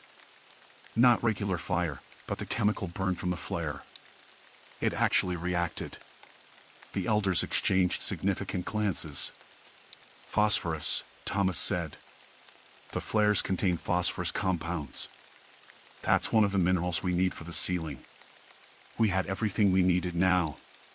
The earth from the ancient kill site, water from the specified spring, rocks containing the right mineral compositions, and the knowledge that phosphorus-based fire could actually affect the creature. The trap was set. All that remained was to lure the prey into it. The cave system where the sealing would take place was a 3-hour hike from our current position, most of it through terrain that barely qualified as hiking. We moved carefully, each person carrying part of the ritual materials, maintaining silence to avoid alerting the creature to our plans. We reached the cave entrance just as the sun was setting. The opening was narrow, barely wide enough for a person to squeeze through, but it opened into a larger chamber about 30 feet across. The walls were covered in petroglyphs that predated any known Native American culture in the region, symbols and images that suggested the people who created them had been trying to trap something, to seal it away forever. Margaret and the other elders began preparing the ritual while Gordon and I set up our backup plan. We positioned phosphorus flares around the perimeter of the chamber, ready to be lit if the creature tried to escape before the sealing was complete. The rangers who'd come with us established a defensive perimeter outside, ready to deal with any hikers who might wander into the area. "Now comes the hard part," Joseph said quietly. "We need to bring it here. And the only way to do that is to offer it something at once." "Bait," I said, understanding. "You need bait." "Yes. Someone it will recognize, someone who's encountered it before and survived. It will want to finish what it started." Gordon and I looked at each other, and I saw the same grim determination in his eyes that I felt in my chest. We'd made the mistake that had freed this thing from its limited territory. We were the ones who needed to fix it. "I'll do it," I said. "We'll both do it," Gordon corrected. "It's seen both of us. It'll recognize both of us. We go together or not at all." The elders didn't argue. They simply nodded and continued their preparations, mixing earth and water and crushed minerals in patterns that followed geometries I didn't understand. The symbols they drew on the cave floor glowed faintly in the fading light, though I couldn't identify the source of the luminescence. Gordon and I took positions near the cave entrance and waited. We didn't have to wait long. The creature came with the darkness, moving through the forest with purpose. It had discarded the middle-aged man's skin and found a new one, a young woman's face that I recognized from one of the missing person reports, a kayaker who'd disappeared from Blue Mesa Reservoir 3 days ago. The skin was fresh, still fitting properly, and the thing wore it with obscene confidence. "Hello," it called in the woman's voice. "Is anyone there? I'm lost. Please, I need help." The mimicry was perfect, desperate, and convincing. If I hadn't known better, I would have rushed to assist. But I did know better, and I stayed in position, waiting for it to get closer. It spotted us near the cave entrance and changed tactics. The voice became Gordon's, then mine, then a combination of both, calling out names and phrases it must have learned from our radio communications. The performance was remarkable and deeply unsettling. When it was close enough, Gordon and I lit our flares and showed ourselves. The creature's reaction was immediate. It recognized us, and whatever passed for emotion in its alien consciousness focused into something like rage. It charged. We ran into the cave, leading it exactly where we needed it to go. The thing followed without hesitation, probably thinking it had us trapped, not realizing it was walking into a trap of its own. The moment it crossed the threshold into the main chamber, the elders activated their ritual. The symbols on the floor blazed with sudden light, and the air itself seemed to crystallize into invisible walls. The creature slammed into the barrier with enough force to shake loose rocks from the ceiling, and its shriek of fury and confusion made my teeth ache. Margaret began chanting in a language I didn't recognize, joined by the other elders in harmonies that created overtones I could feel in my bones. They poured the prepared mixture onto the symbols, and where it touched, the light intensified. The creature tried to escape, shedding its stolen skin to reveal its true form, that translucent nightmare of impossible anatomy. It threw itself against the barriers again and again, and I could see them weakening with each impact, the light flickering. "Now!" Joseph shouted, and Gordon and I lit every remaining flare we had, throwing them into the chamber where the creature thrashed. The phosphorus burned with intense heat and brilliant light, and where it touched the creature's true form, smoke poured out and the thing's shrieks reached new levels of agony. The ritual continued, the elders' voices rising in intensity, and slowly the barriers solidified. Stone began to grow from the cave floor, wrapping around the creature's limbs, pulling it down. The thing fought with desperate strength, but the stone was inexorable, spreading across its body like living rock. It took 3 hours. 3 hours of continuous chanting, of maintaining the ritual, of adding phosphorus to keep the creature weak enough that it couldn't break free. By the time it was over, the creature was completely encased in stone that had merged seamlessly with the cave floor, creating what looked like a natural rock formation. The elders collapsed in exhaustion, and we carried them out of the cave one by one. Margaret was the last to leave, and she paused at the entrance to mark the opening with symbols similar to those on the chamber floor. "This will hold for generations," she said quietly. "But not forever. Someday, someone will have to do this again. Make sure the knowledge is preserved. Make sure future rangers know what's here and why it must never be disturbed." We sealed the cave entrance with rocks and vegetation, making it look as natural as possible. The location was marked on maps that would be stored in secure files, accessible only to senior rangers who'd proven they could handle the truth. And I added a detailed report to the file Gordon had shown me, documenting everything that had happened and everything we'd learned. 3 months have passed since that night. The disappearances around water systems have stopped. The wilderness has returned to its normal rhythms of predator and prey, of beauty and danger that follow natural laws. Hikers come and go, never knowing how close they came to something that shouldn't exist. But I know.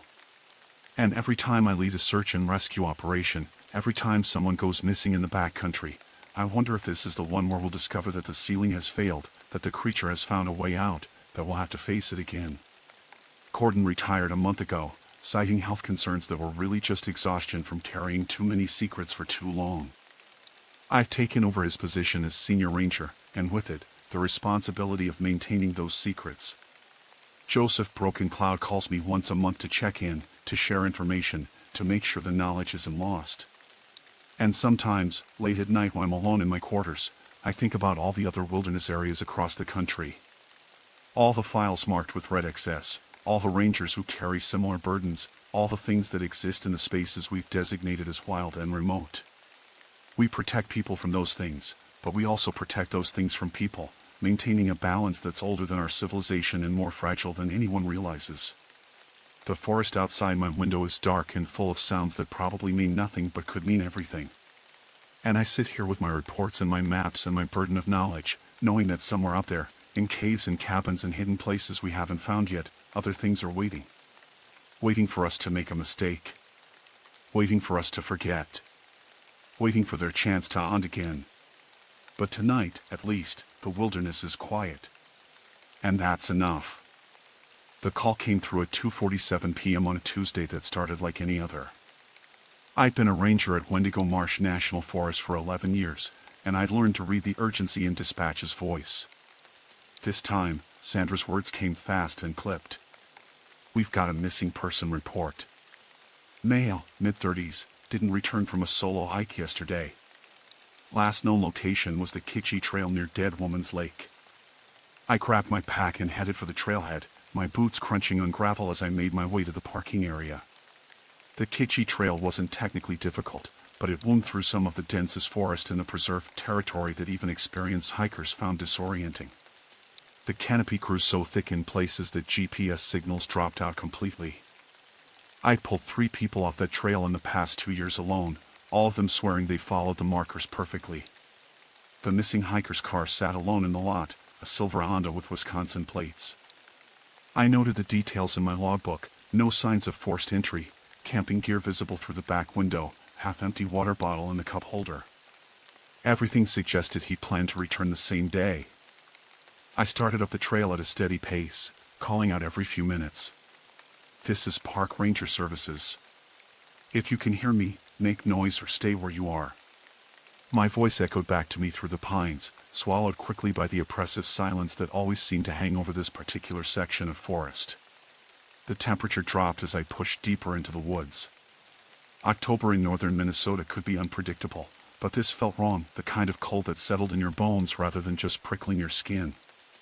I'd grown up in these woods, learned to hunt and track from my grandfather before I could read, and I developed instincts about when something was off. Those instincts were screaming now. At the 2-mile marker, I found the first sign of him, a protein bar wrapper caught on a low branch. The brand matched the ones I'd seen in his car. I pressed on, scanning the underbrush for any indication of which way he'd gone. The trail forked here, one path continuing toward the lake, the other looping back toward the ranger station. Both routes were clearly marked, but hikers got turned around all the time, especially when panic set in. I chose the lake path. Something about Dead Woman's Lake drew people in, despite its reputation.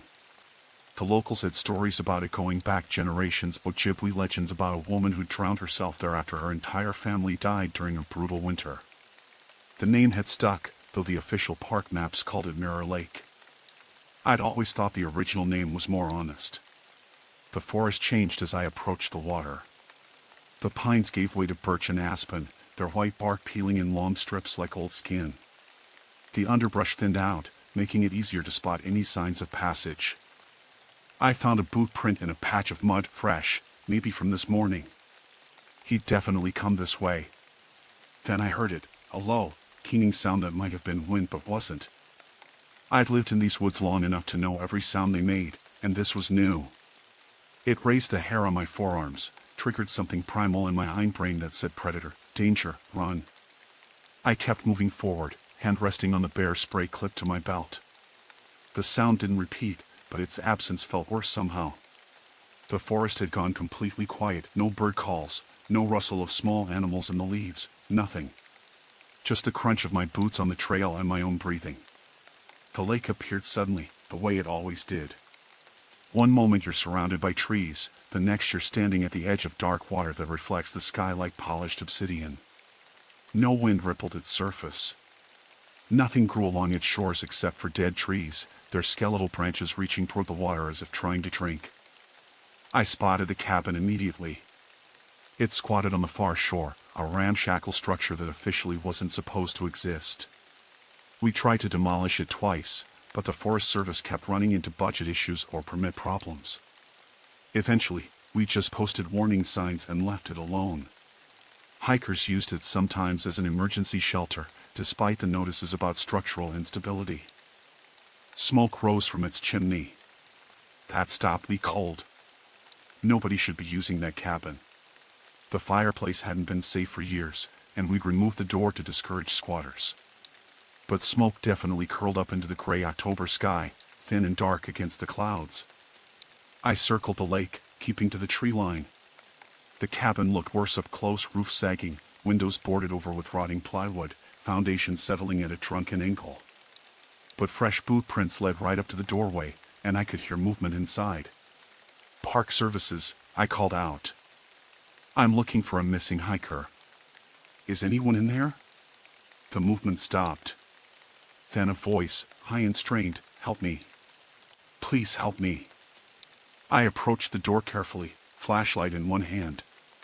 The interior was dark despite the fire, which burned in the old stone hearth with an intensity that seemed wrong for how cold the room felt. A man sat huddled near the flames, wrapped in a dirty sleeping bag. He looked up at me with wild eyes. Thank God, he said. I've been lost for 2 days. I kept trying to find my way back to the trail, but I just kept ending up here. Every path leads back to this lake. I'd heard that before. The terrain around Dead Woman's Lake formed a natural bowl, and hikers who left a marked trail often found themselves turned around, convinced they were heading away from the water only to emerge on its shores again. Disorientation was common, but something about his tone bothered me. I'm Ranger Vincent Torres, I said, stepping inside. You're going to be fine. What's your name? Mark. Mark Stevenson. He stood up, and I noticed how tall he was, easily 6'3", broad shoulders despite being rake thin. There's something out there. In the woods. I've heard it at night. The woods are full of animals, I said automatically, though my instincts were still jangling. Bears, wolves, coyotes. They can sound scary if you're not used to them. This wasn't an animal. His eyes darted to the door, then back to me. It sounded like my ex-wife. Called my name in her voice. But she's been dead for 3 years. The temperature in the cabin seemed to drop another 10 degrees. I dealt with hypothermic hikers before, knew that confusion and hallucinations came with severe cold exposure. But Mark's eyes were clear, his speech coherent. Whatever he'd heard, he believed it completely. Let's get you back to the ranger station, I said. We can talk about it there, get you warmed up properly and checked out by a doctor. He nodded eagerly, gathering his things. I noticed how he kept glancing at the windows, or where the windows would be if they weren't boarded up. As we prepared to leave, I took a final look around the cabin. Something caught my eye on the far wall, barely visible in the firelight. Scratches. Deep gouges in the wood, running in parallel lines from ceiling to floor. From marks, evenly spaced, like something had dragged its claws down the wall. They were fresh, splinters still pale and raw. Mark, I said quietly. How long have you been in this cabin? Since yesterday afternoon. Why? I pointed to the scratches. Did you hear anything last night? Anything scratching at the walls? His face went white. I blocked it out. Tried to convince myself it was just branches scraping the wood. But branches don't sound like that. Branches don't sound like they're trying to get in. We left quickly, moving at a pace just shy of running. I kept my radio on, updating dispatch every 15 minutes with our position. The trail back should have been straightforward, follow the lake's edge to the junction, then take the marked path back to the parking area. 2 hours, 3 at most. But the sun was setting far too quickly. I checked my watch, 4:15 p.m. We should have had at least 90 minutes of good light left, but the shadows were already lengthening, merging together into pools of darkness between the trees. Mark stayed close behind me, so close I could hear his ragged breathing. "This isn't right," he muttered. "We're going the wrong way." I recognized the tree. We passed it 10 minutes ago. I looked at the birch he indicated. He was right.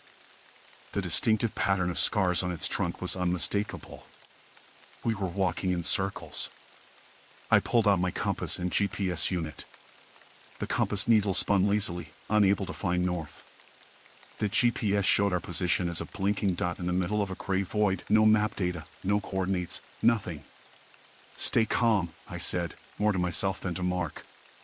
"We'll make camp, wait for first light. I've got supplies, and dispatch knows our last position." That's when we heard it, a voice calling from the direction we'd just come. It sounded exactly like Sandra from dispatch, her tone urgent and concerned. "Vincent? Vincent Torres, respond please. We've lost your signal." Mark grabbed my arm. "Don't answer it. That's not human." I agreed with him, but I didn't say so out loud. Instead, I led him off the trail, into the thick underbrush where we'd be harder to track. We moved as quietly as possible, putting distance between ourselves and whatever was mimicking Sandra's voice. Night fell completely, suddenly, like someone had thrown a switch. I'd never experienced darkness like this. My flashlight barely penetrated it, the beam seeming to stop just a few feet ahead as if hitting a wall. We found a dense stand of pines and huddled among them, our backs against the rough bark. "Tell me this is normal," Mark whispered. "Tell me this happens sometimes, that there's a rational explanation." I wanted to lie, to offer him the comfort of believing we'd just gotten disoriented and would laugh about this over coffee tomorrow. But I'd been in these woods for 11 years, and nothing about this was normal. The silence, the darkness, the way the temperature kept dropping despite us being below the tree line and out of the wind. And then there was the smell that had started drifting toward us, something rotten and sweet, like meat left too long in the sun. Something moved in the darkness beyond our small circle of light. Not the cautious movement of a deer or the deliberate stalk of a predator, but something wrong. It moved on 4 legs, but the gait was off, jerky and irregular, like it was learning how to walk that way. Mark saw it too. His hand found mine in the darkness, gripped tight enough to hurt. The thing circled us, staying just out of the flashlight's reach.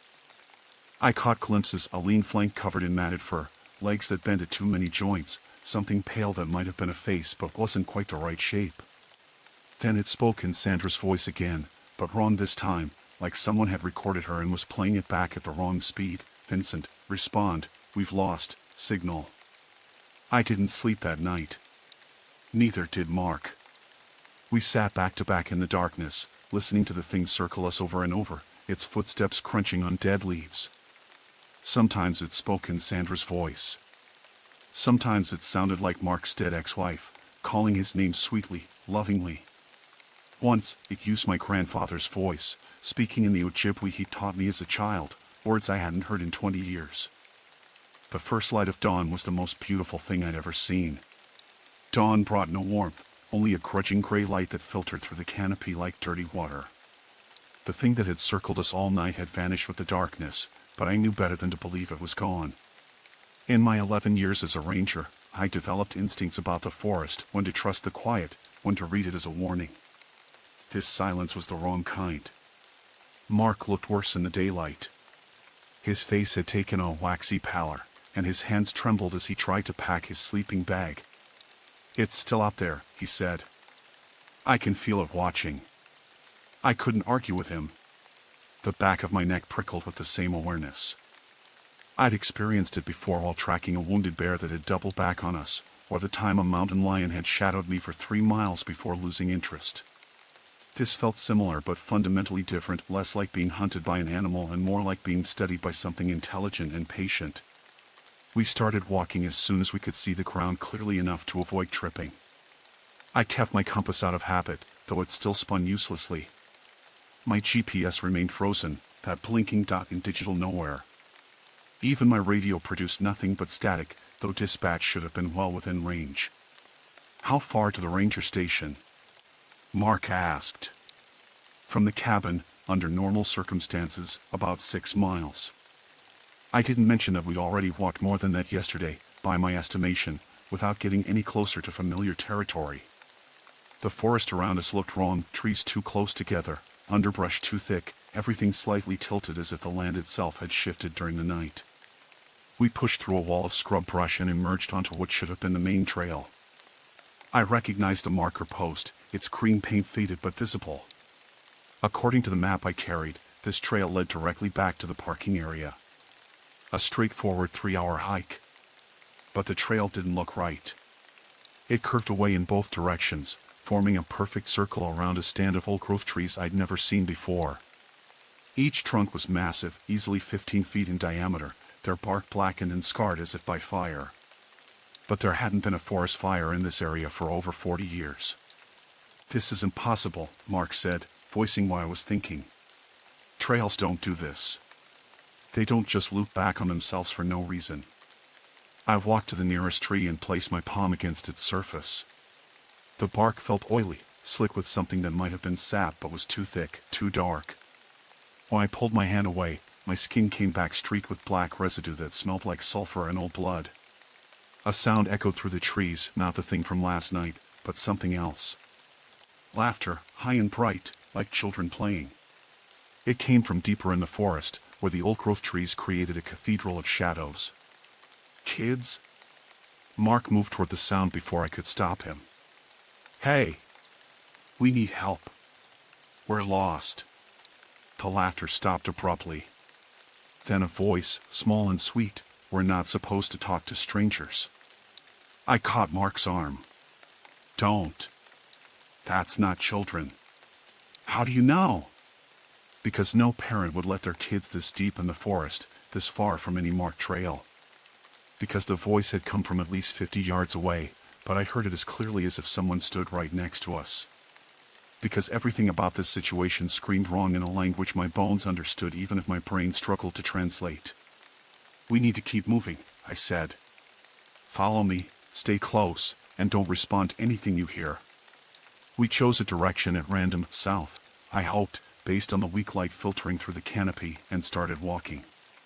The forest seemed to resist our progress, branches catching in our clothes, roots rising up to trip us, the ground becoming increasingly uneven and treacherous. After an hour of hard hiking, we emerged into a clearing I recognized with a sinking feeling, the shores of Dead Woman's Lake. We'd circled back to where we started. The cabin still stood on the far shore, smoke rising from its chimney again despite the fire having been cold when we left at dawn. Mark made a strangled sound in his throat. "We walked away from the lake," he said. "I know we did. I was watching our heading. We couldn't have circled back." I had no answer for him. The laws of nature as I understood them didn't apply here, not anymore. Maybe they never had, and I'd just been lucky enough not to notice for 11 years. A figure stood in the cabin's doorway. It was too far away to make out details, but something about its proportions was off, too tall, too thin, limbs that didn't quite bend the right way. It raised one arm in what might have been a wave or a beckoning gesture. Then it stepped back inside, and the door swung shut behind it. "We're not going back there," Mark said. "I don't care if it's the only shelter. Something's wrong with that place." I agreed, but we needed to make a decision. The temperature was dropping again, and our supplies were limited. I had emergency rations for 3 days, a water filter, basic first aid. Enough to survive if we could find our way out, but not enough to last indefinitely wandering in circles. "There's another cabin," I said, dredging up a memory from my early years as a ranger. "Old Hunting Lodge, about 2 miles east of here. It's not on any of the official maps, but some of the old-timers use it during deer season. If we can find it, we might be able to hole up there, get our bearings. And if we just end up back here again? Then at least we tried." We set off, keeping the lake at our backs. I blazed our trail as we went, carving marks into tree trunks every 100 yards. If we did circle back, at least we'd know it. The forest changed as we walked. The pines and birches gave way to older trees, species I couldn't immediately identify. Their bark had a reddish tint, and their leaves, though it was October and everything should have been bare or nearly so, grew in thick clusters that blocked out most of the light. The air took on a quality I can only describe as thick, as if we were walking through something more substantial than atmosphere. Mark stumbled and nearly fell. When I helped him up, I noticed his eyes had taken on a glassy quality, and his skin felt feverish to the touch. "How long since you've eaten?" I asked. "Yesterday morning. Maybe. It's hard to remember." I dug out energy bars from my pack and forced him to eat one, then another. He needed calories, needed to stay sharp. I couldn't afford to have him deteriorate on me, not out here. We found one of my trail markers after another hour of walking. The cut in the bark was fresh, still weeping sap. I'd made it less than 20 minutes earlier. "No," Mark said. "No, that's not possible. We've been going straight. I've been watching. We haven't turned around." But the evidence was undeniable. We were walking in circles, and not even consistent ones. The forest was playing with us, leading us back on ourselves like mice in a maze. That's when I heard my grandfather's voice again, closer this time, speaking words I remembered from childhood, Makatwaikagashningosis.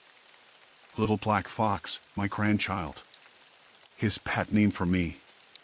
I turned toward the sound despite every instinct screaming not to. A shape moved between the trees, man-sized but wrong. It walked on two legs, but they bent backward at the knee like a deer's. Its arms hung too long, knuckles nearly dragging the ground. And its head. I looked away before my brain could fully process what I'd seen. Some things aren't meant to be looked at directly, aren't meant to be understood by human minds. "Don't look at it," I told Mark. "Whatever you do, don't look directly at it." But Mark was already staring, his mouth hanging open. "It's my wife," he whispered. "It's exactly her. Down to the scar on her chin from the car accident." The thing that wasn't his wife moved closer, gliding rather than walking now. It spoke in a woman's voice, tender and loving. "Mark, honey, I've been looking everywhere for you. Come here. Come home with me." Mark took a step toward it. I grabbed his jacket and yanked him back hard enough that we both fell. The thing that looked like his wife stopped advancing, and for just a moment, one terrible, clarifying moment, its disguise slipped. I saw its true form, gaunt to the point of starvation, ribs showing through skin the color of old bone. Its face was elongated, jaw hanging too low, filled with teeth that belonged in the mouth of a deep-sea fish. Its eyes were black and bottomless, ancient and hungry. Then the illusion snapped back into place, and it was a woman again, beautiful and familiar, holding out her hands imploringly. "What is it?" Mark's voice was barely a whisper. "Skinwalker," I said, using the English word because the Ojibwe one my grandfather had taught me felt too powerful to speak aloud. But not like the stories. Worse. The thing tilted its head, still wearing the dead woman's face, studying us with an intelligence that was terrifyingly human. Then it smiled, and the smile was all wrong, too wide, showing too many teeth. It turned and walked away, disappearing into the forest. But I knew it hadn't left. It was just changing tactics, circling around to approach from a different angle. "We need to move," I said.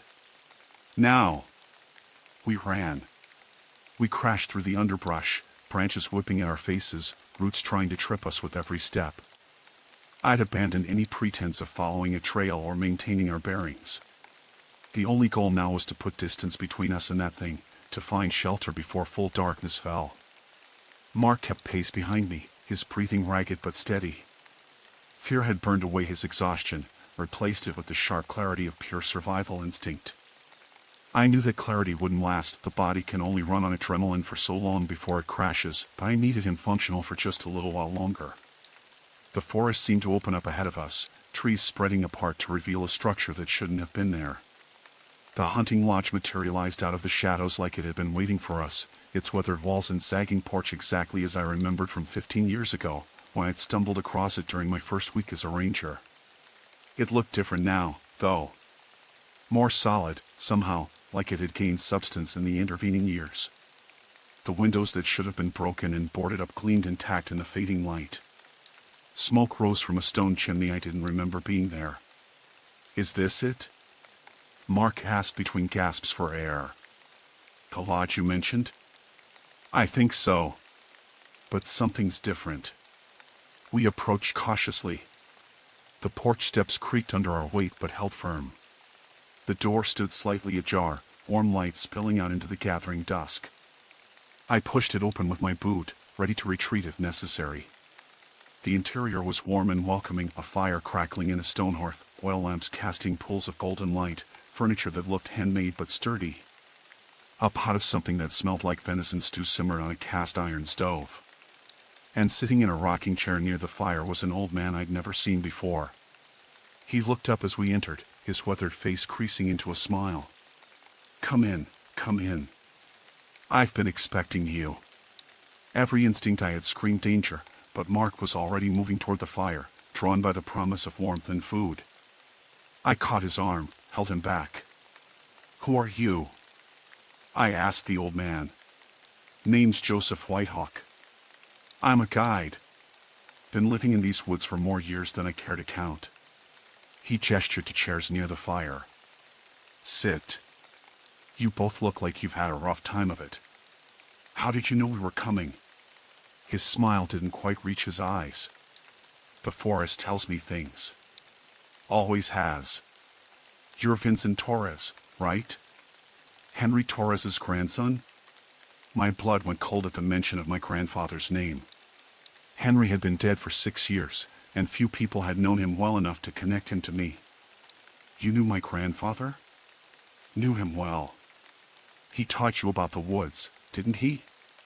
About the old ways, the things that live out here that aren't in any wildlife manual." Joseph stood up slowly, joints creaking. "But he didn't tell you everything. Couldn't bring himself to, maybe. Some knowledge has a weight to it." Mark sank into one of the chairs, unable to resist the warmth any longer. I remained standing, one hand resting on the bear spray at my belt, a laughably inadequate weapon against whatever was out there, but the familiar weight of it was comforting. "What do you know about what's following us?" I asked. Joseph moved to the stove and ladled stew into wooden bowls. "It's got a lot of names. The Ojibwe called it Wendigo, but that's not quite right either. The Cree have a different name for it, and the tribes further south have their own stories. What matters is what it is, not what we call it." He handed us the bowls. The stew smelled incredible, but I didn't eat. Mark, though, dug in hungrily, too exhausted to maintain caution. "It's hunger given form," Joseph continued, settling back into his rocking chair. "Not the healthy hunger that reminds you to eat, but the kind that can never be satisfied. The kind that consumes everything: food, warmth, love, hope, and is always left wanting more. The stories say Wendigos were people once," I said. "People who resorted to cannibalism and were transformed. Some were. But that's just one way it happens. This one's older than that, I think. It's been in these woods for generations, maybe centuries. Your grandfather knew about it. He kept people away from this part of the forest when he could, steered them towards safer trails. I thought about all the times as a child when my grandfather had warned me away from certain areas, told me they were dangerous without explaining why. I'd assumed he meant natural hazards, unstable ground, aggressive wildlife, flash flood zones. I'd never considered he might be protecting me from something else entirely. "Why hasn't it killed us yet?" Mark asked, his voice slurred with exhaustion. "It's had plenty of chances." Joseph's expression darkened.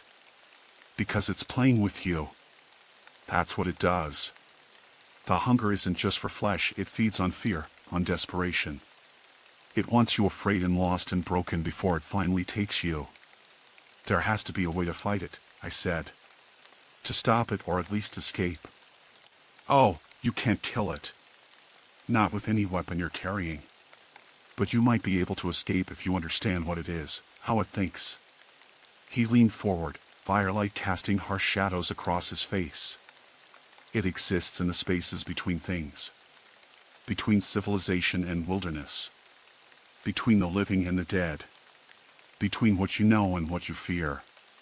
And it's strongest in places like Dead Woman's Lake, where the boundaries are thin. So we need to get away from the lake. Further than that, you need to get out of this section of forest entirely. Cross running water if you can find it. Get to genuinely holy ground, not just a church, but a place where something sacred happened. The boundaries will be stronger there, harder for it to cross. Mark had finished his stew and was slumped in his chair, eyes drooping. I felt a spike of alarm. What did you put in the food? Joseph raised his hands placably. Just herbs to help him sleep. He needs rest, and so do you. The thing outside won't come in here tonight. This lodge exists in a different space, a neutral ground. You're safe until dawn. And after dawn? After dawn, you run. There's a stream about 3 miles northeast of here, runs down from the high country. It's fed by springs, pure water, never been dammed or diverted. Cross that, and you might have a chance. I didn't trust him, couldn't afford to, but exhaustion was pulling at me too. I'd been awake for more than 36 hours, running on adrenaline and fear. My judgment was compromised, my reflexes slow. If I didn't rest soon, I'd be useless. Why are you helping us? I asked. Joseph smiled sadly. Because I didn't help your grandfather when he asked. Long time ago, he came to me for advice about the thing in the woods. I told him to leave well enough alone, that some battles can't be won. He listened, and it cost him. Cost him pieces of himself over the years, knowing it was out there, knowing it would take others. He never said anything. Men like your grandfather don't talk about the things that haunt them. They just carry the weight and hope it doesn't crush them. He stood and moved toward a door at the back of the room. There are beds in the next room. Sleep while you can. I'll keep watch. I wanted to argue, to demand more answers, but my body was shutting down whether I liked it or not. I helped Mark to one of the beds. He was barely conscious, mumbling something about his wife, and then collapsed onto another. Sleep took me immediately, dragged me down into darkness where dreams waited. I dreamed of my grandfather in his final days, lying in a hospital bed, his strong hands reduced to trembling claws. He died of cancer officially, but in my dream he whispered the truth. It's been eating me for years, little fox. Taking pieces so small I barely noticed at first. But they add up. Everything adds up eventually. I dreamed of the thing in the woods wearing my face, walking into town, greeting people I knew with my voice. They couldn't tell the difference, couldn't see the hunger behind my eyes. I dreamed of Dead Woman's Lake in winter, its surface frozen solid, and something moving beneath the ice. Not swimming but walking, circling, waiting for the thaw. I woke to Joseph shaking my shoulder, his face grim and the pre-dawn light filtering through the windows. It's here, he said quietly. Outside. It's been circling the lodge since midnight, testing the boundaries. We don't have much time. I sat up, every muscle screaming in protest. Mark was still asleep, breathing deeply and evenly. The stew, I realized, had been drugged with more than just sleep herbs. He'd be out for hours. I can't carry him, I said. Not 3 miles to rough terrain. I know. That's why you're going to have to leave him. The words hit me like a physical blow. No. Absolutely not. Listen to me. Joseph gripped my shoulders, forced me to meet his eyes. That thing out there has fixated on him. It's wearing his dead wife's face because that's what calls to him strongest. If you take him with you, it will follow. It will hunt you both, and you'll never make it to the stream. I'm not leaving him to die. He's already dead. Has been since the moment he walked into these woods alone. Some people attract the attention of things like this. They have a resonance, a frequency that draws predators. Mark is one of them. But you're not. You can still escape. I wanted to hit him, to rage against the cosmic unfairness of what he was suggesting. But a cold, practical part of my brain understood the logic. With Mark unconscious and the thing fixated on him, I could slip away, make it to the stream, get help. Come back with a full search and rescue team, weapons, maybe even some of the old-timers who still remembered the traditional ways of dealing with such things. Leaving him felt like murder. Staying felt like suicide. There's another option, Joseph said softly. A harder one, but it might save you both. Tell me. Give it what it wants. Feed the hunger, but not with flesh. Feed it with memory, with meaning. The thing takes what people value most, that's what sustains it. Give it something voluntarily, something precious enough to satisfy it, and it might let you both go. What kind of something? He tapped his temple. Memories. Identity. The pieces that make you who you are. Your grandfather did it once, near the end. Gave up his memories of your grandmother to buy safe passage for a family lost in the woods. It's why he didn't remember her name in those final weeks, why he kept asking where she was even though she died years before. The room swayed around me. I thought his confusion at the end was just the cancer, the drugs, the slow deterioration of his mind. But if Joseph was telling the truth, my grandfather had sacrificed his own past to save strangers. Could I do the same? Outside, something scratched at the walls of the lodge. Long, deliberate strokes, like claws against wood. Testing. Waiting. How do I do it? I asked. Joseph led me to a small room at the back of the lodge that I hadn't noticed before. The walls were covered in symbols, some I recognized from my grandfather's teachings, others completely foreign. In the center of the room stood a wooden bowl filled with dark water that reflected no light. This is old medicine, Joseph said, his voice reverent. Older than the tribes, older than the names we give things. The bowl has been in my family for 7 generations. It allows communion with the spaces between. Communion meaning what, exactly? You put your hands in the water. You think of the memory you're willing to sacrifice. The thing outside will sense the offering and come to accept it.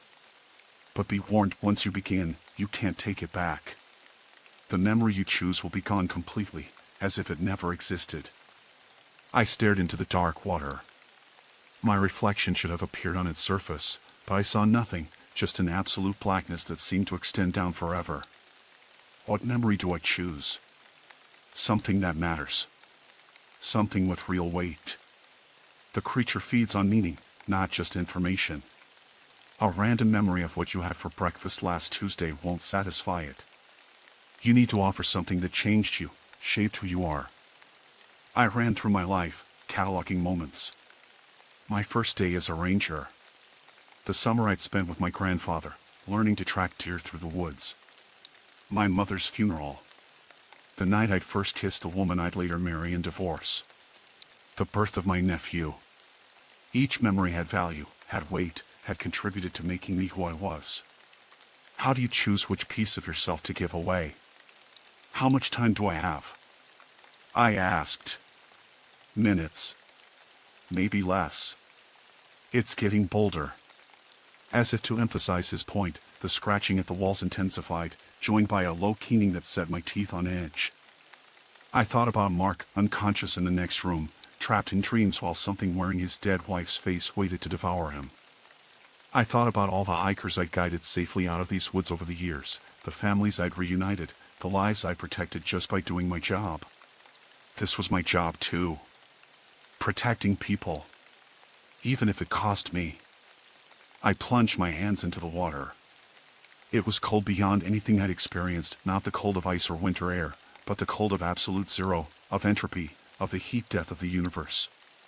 The cold burned my skin, raced up my arms, invaded my chest. Images flooded my mind, Christmas morning when I was 8, finding a hunting rifle under the tree. My grandfather's hand on my shoulder as he taught me to respect the weapon, to understand its power and responsibility.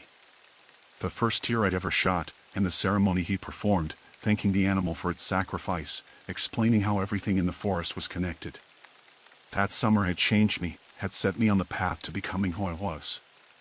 It had taught me about balance, about the relationship between predator and prey, about the sacred responsibility of taking life to sustain life.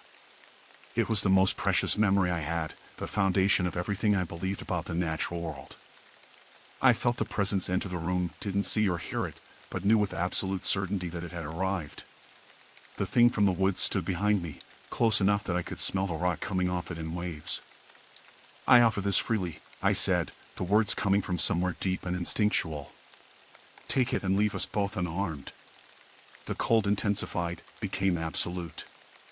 My hands went numb. The memory began to slip away, details fading like photographs left too long in the sun. My grandfather's face blurred. The weight of the rifle in my hands became uncertain. The pride I'd felt, the sense of connection to something larger than myself, it all began to dissolve. And then I felt it, the thing drinking from me, consuming what I offered. Not violently, not painfully, but with a terrible thoroughness that left nothing behind. The memory didn't just fade, it was erased, as if it had never existed at all. When I pulled my hands from the water, they were blue with cold but otherwise unmarked. I stood on shaking legs, turned to face the room. Joseph watched me with something that might have been pity. Is it done? I don't know. I can't remember what I offered. The words were true and terrifying. I knew I'd sacrificed something important, could feel the absence of it like a missing tooth, but I couldn't grasp what it had been. Did it work? The scratching at the walls had stopped. The oppressive presence that had filled the lodge had withdrawn, leaving behind only normal silence. I think so, Joseph said. At least for now. You've bought yourself time, but I don't know how much. The thing is old and cunning. It might honor the bargain, or it might just be toying with you still. I stumbled back to the main room, found Mark sitting up, rubbing his eyes. The drug had worn off faster than Joseph predicted, or maybe time moved differently in this place. What happened? Mark asked. I feel like I've been asleep for days. We need to go, I said. Now, while we have a chance. Joseph handed me a small leather pouch. Put this in your pocket. It's sage and tobacco, blessed in the traditional way. It won't stop the thing if it really wants you, but it might make you less appetizing. Less noticeable. Thank you. He shook his head. Don't thank me. Just get out of these woods and don't come back. This place isn't for people like you anymore. Maybe it never was. We left the lodge as the sun crept over the horizon, painting the forest in shades of amber and gold that seemed cruel in their beauty. The world looked normal, but I could feel the wrongness beneath the surface, could sense the thing watching from the shadows. Northeast, I told Mark. 3 miles to running water. We don't stop, we don't look back. We moved as quickly as the terrain allowed, following deer trails when we could find them, forcing our way through underbrush when we couldn't. Every few minutes I'd check over my shoulder, scanning the forest for signs of pursuit. I saw nothing, but that didn't mean we were alone. 2 hours into our hike, we found the first marker I'd left the day before, a blaze on a birch tree, carved fresh and unmistakable. But we were nowhere near where I'd made it originally. The forest had shifted again, rearranged itself to keep us trapped. This isn't working, Mark said. We're just going in circles again. He was right, but I didn't know what else to do.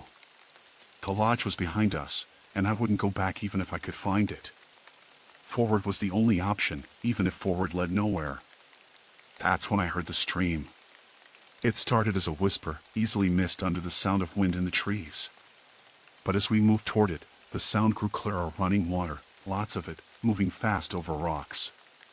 We broke through a wall of ferns and found it, a stream about 15 feet across, running clear and cold over a bed of smooth stones.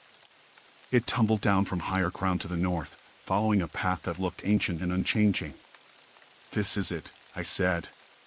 This has to be what Joseph meant. Mark was already moving toward it, drawn by the promise of escape. I grabbed his arm, held him back. Wait. Look at it first.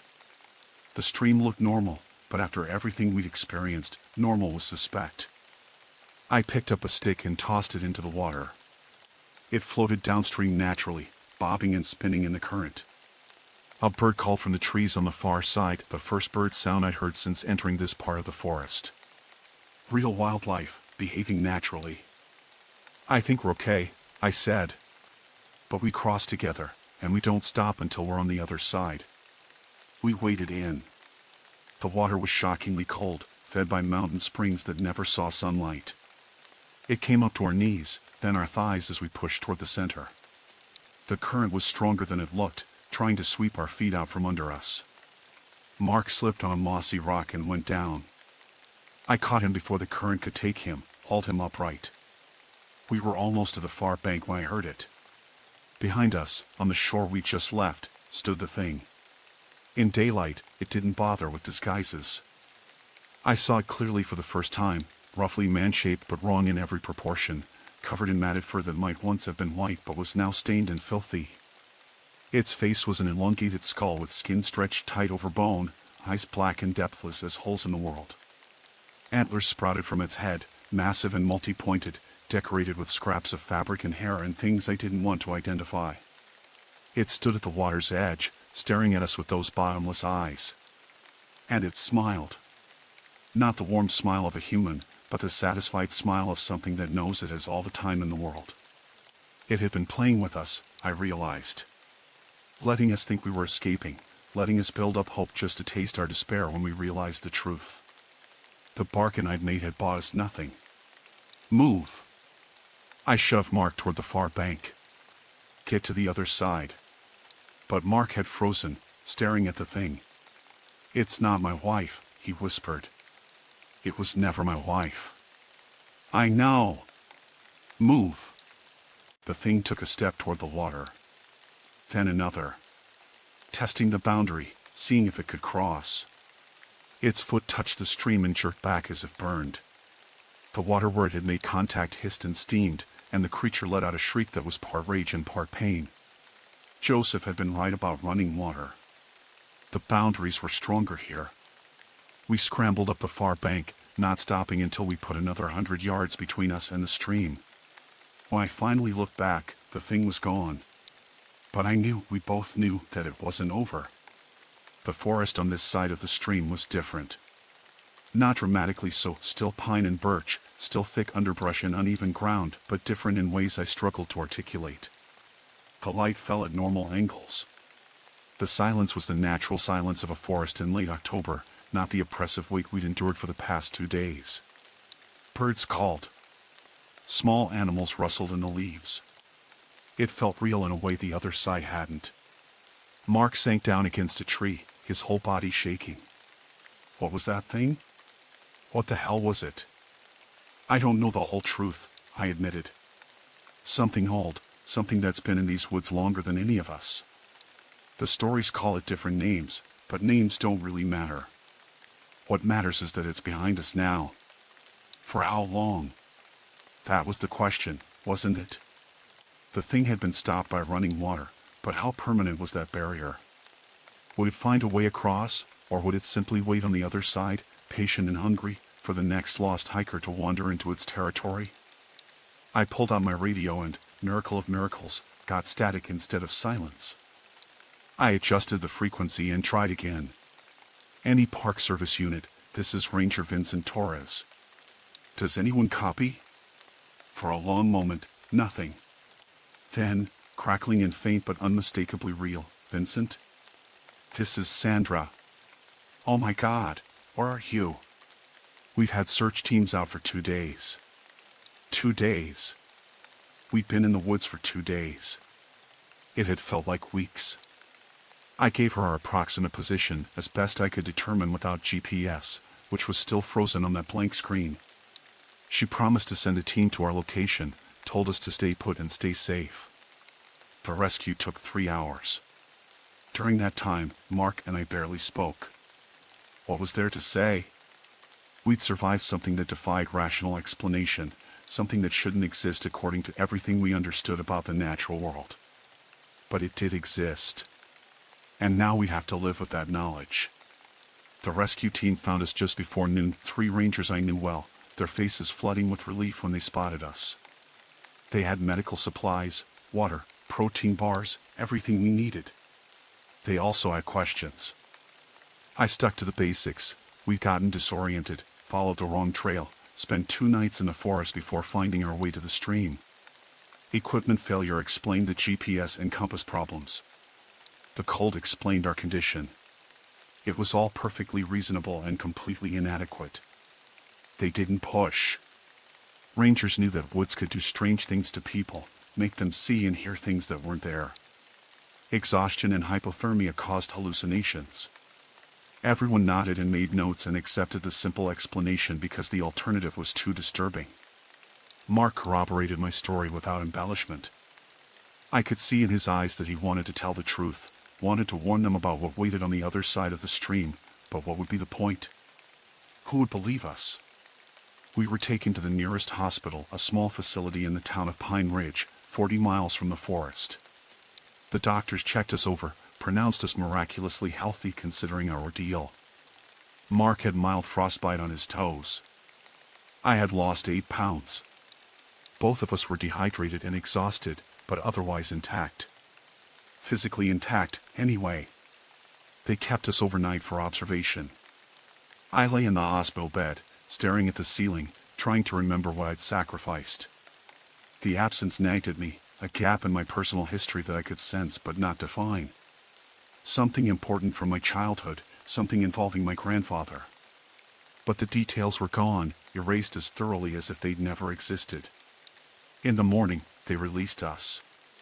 Mark's car was still in the parking lot at the trailhead, had only been there 3 days, though it felt like an eternity.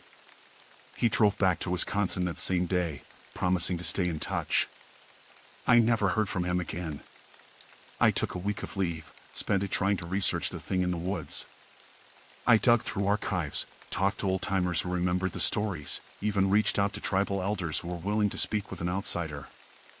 The accounts varied, but certain elements remained consistent. Something old lived in the deep woods around Dead Woman's Lake. It was called by many names but answered to none of them. It fed on more than flesh, sustained itself on fear and loss and the parts of the human soul that hunger in the darkness. It had always been there, would always be there, patient and eternal. And it could be bargained with, but never truly defeated. I went back to work after the week was up. My first assignment was to recommend closure of certain trails due to safety concerns.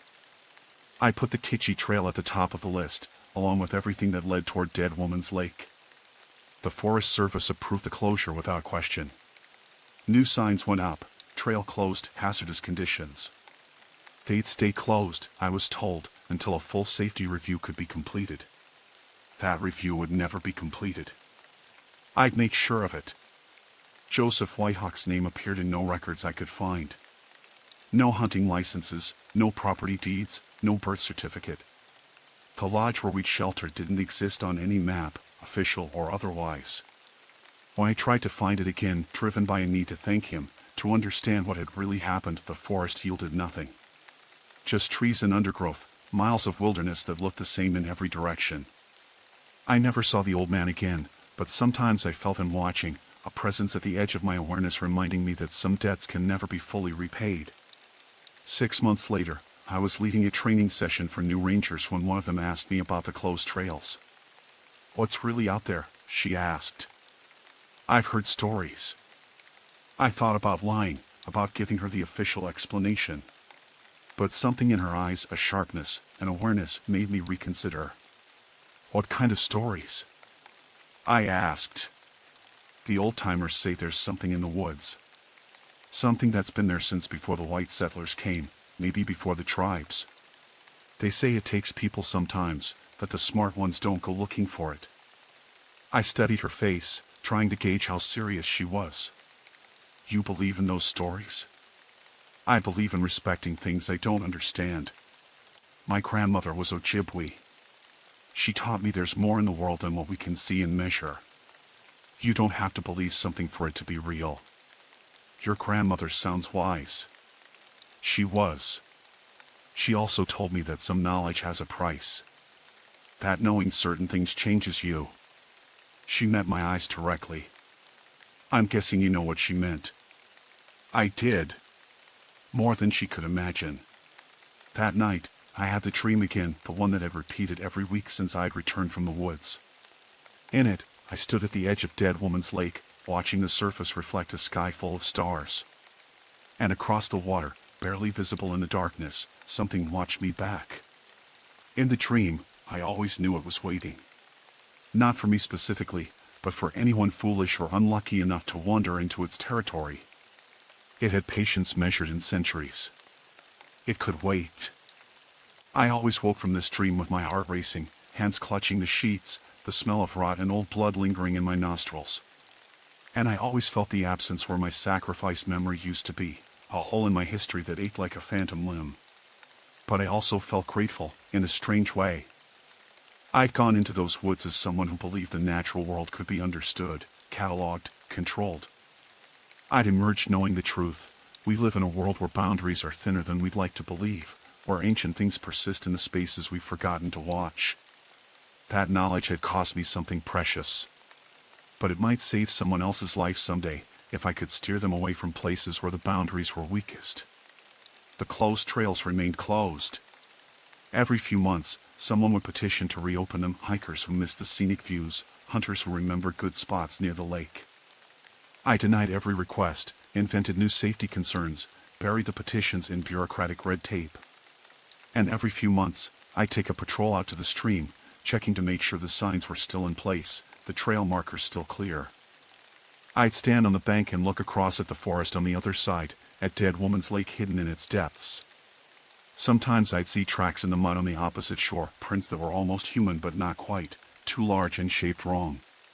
Sometimes I'd hear sounds carried on the wind, not animal, not quite human, something in between. And always, I'd feel it watching. The thing hadn't forgotten us.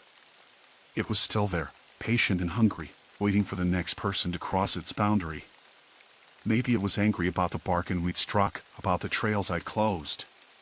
Maybe it was simply indifferent, its existence so far beyond human concerns that our small defenses meant nothing. I'd never know for sure. What I did know was this: I'd given up something important to escape those woods, sacrificed a piece of my past to buy a future. The memory was gone, but the absence remained as a reminder.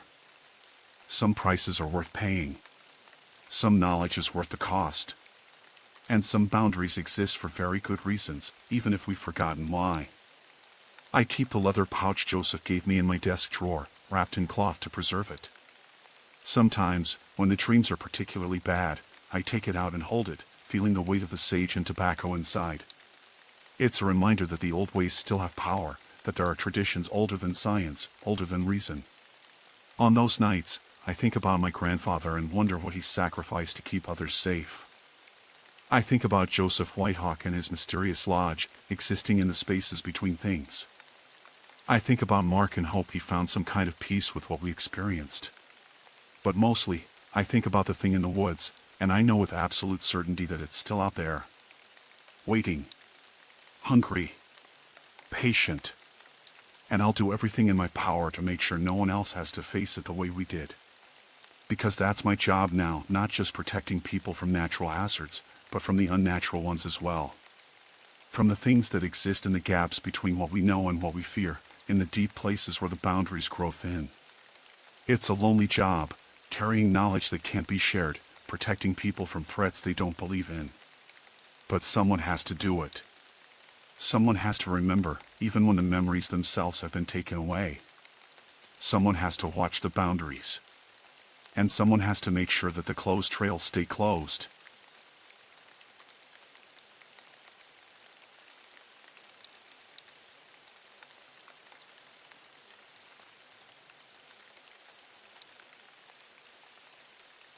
I've been a ranger at Manitoga State Forest for 11 years, and I've learned that the woods have their own language.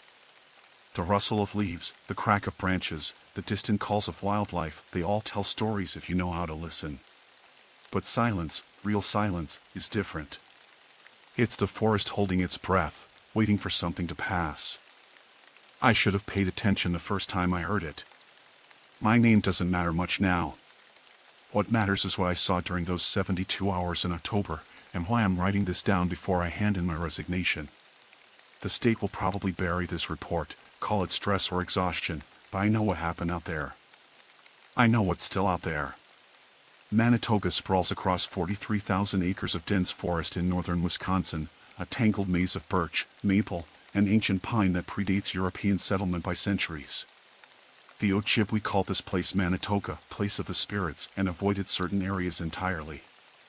When the logging companies came through in the 1890s, they found trees with symbols carved deep into the bark, warnings that loggers dismissed as superstition. Some of those trees still stand, grown thick around the scars, swallowing the warnings whole.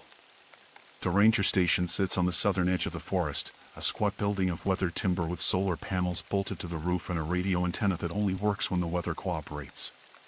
We cover the trails, issue permits, coordinate search and rescue operations, and try to keep tourists from doing stupid things like feeding bears or wandering off marked paths. Most days, it's routine work. Most days. October 14th started normal enough. Dawn broke cold and gray, temperature hovering just above freezing, with fog thick enough to muffle sound and reduce visibility to about 30 feet. I was reviewing trail reports when the call came through. A hiker, male, early 20s, hadn't checked in from a 3-day backcountry permit. His rental car was still parked at the Whispering Creek trailhead. His phone went straight to voicemail. His name was Dennis Kowalski, a graduate student from Milwaukee studying forest ecology. His permit listed him as experienced, properly equipped, and following a planned route along the Northern Ridge Trail with an overnight stop at Mirror Lake. He was 2 days overdue. I gathered my pack, first aid kit, emergency blanket, water purification tablets, rope, flares, GPS unit, spare batteries, and my grandfather's hunting knife. I radioed my position to Sandra back at the station and headed out just after 8 a.m. The Whispering Creek Trail starts easy, a well-maintained path through mixed hardwoods with occasional markers nailed to trees every quarter mile. But the farther you go, the wilder it gets. By mile 3, the trail narrows to a deer path, and by mile 5, you're navigating by compass and instinct through terrain that hasn't changed much in 10,000 years. The fog clung to everything, beating on my jacket and turning the forest into a monochrome photograph. Sound behaves strangely in that kind of humidity, sometimes carrying voices from miles away, other times swallowing noise completely. I kept my pace steady, watching for broken branches, disturbed ground, any sign of passage. Around noon, I found his first campsite. He'd pitched his tent properly, used a bare bag for food storage, even scattered his fire pit according to leave no trace protocols. But he'd left in a hurry. The tent was still there, stakes pulled half out of the ground, the entrance flap hanging open. His sleeping bag lay twisted inside, and I could see dark stains on the nylon fabric. Mud, I thought at first, until I touched it and my fingers came away sticky. Blood. Not much, maybe a tablespoon's worth, but enough to make my chest tighten. I searched the immediate area, moving in expanding circles from the campsite. 20 yards north, I found his backpack hanging from a tree branch about 8 feet up, the straps torn. The contents had spilled across the ground: a camp stove, freeze-dried meals, a dog-eared field guide to Wisconsin flora. His journal lay open to the last entry, the ink smeared by morning dew. The handwriting was cramped and hurried. Something wrong here. Woods too quiet. No birds since sunset. Thought I saw someone watching from the trees, but when I shined my light there was nothing. Just eyes reflecting. Too high off the ground to be a deer. Going to pack up at first light and head back. Signal's dead. Can't call out. The entry was dated October 12th, the night before last. I keyed my radio. Station, this is Ranger 7. Found Kowalski's campsite, abandoned. Signs of distress. Blood evidence.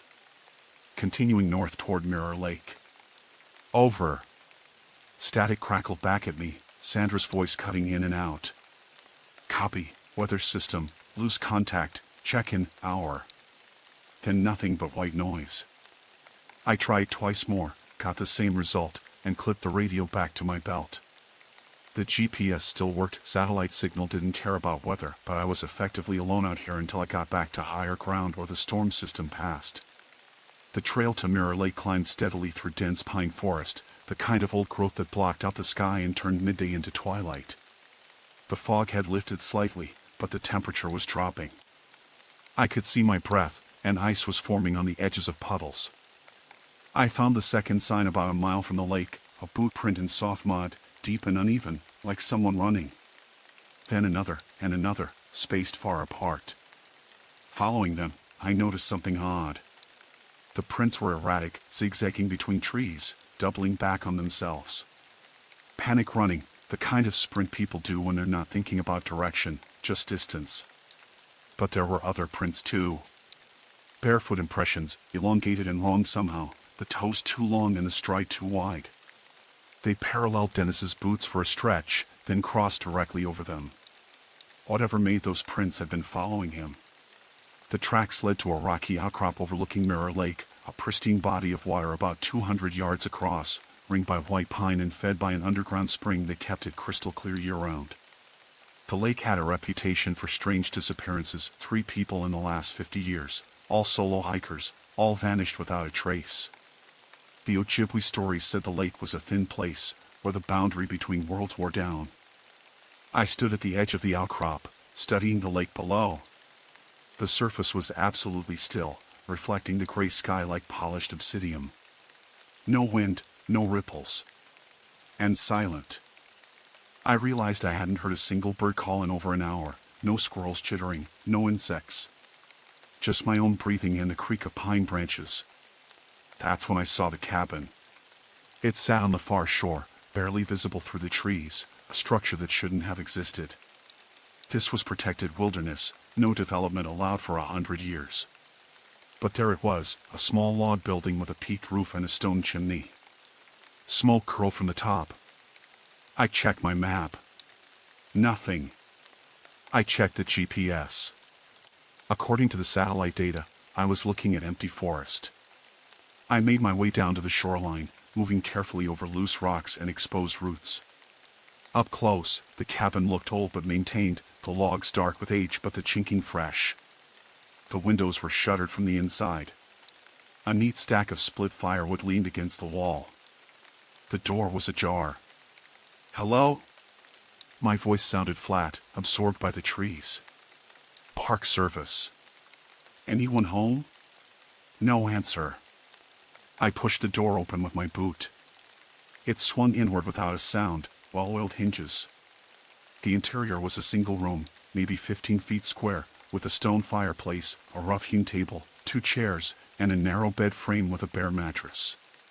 Fresh ashes in the fireplace, still warm. A tin cup on the table, half full of water.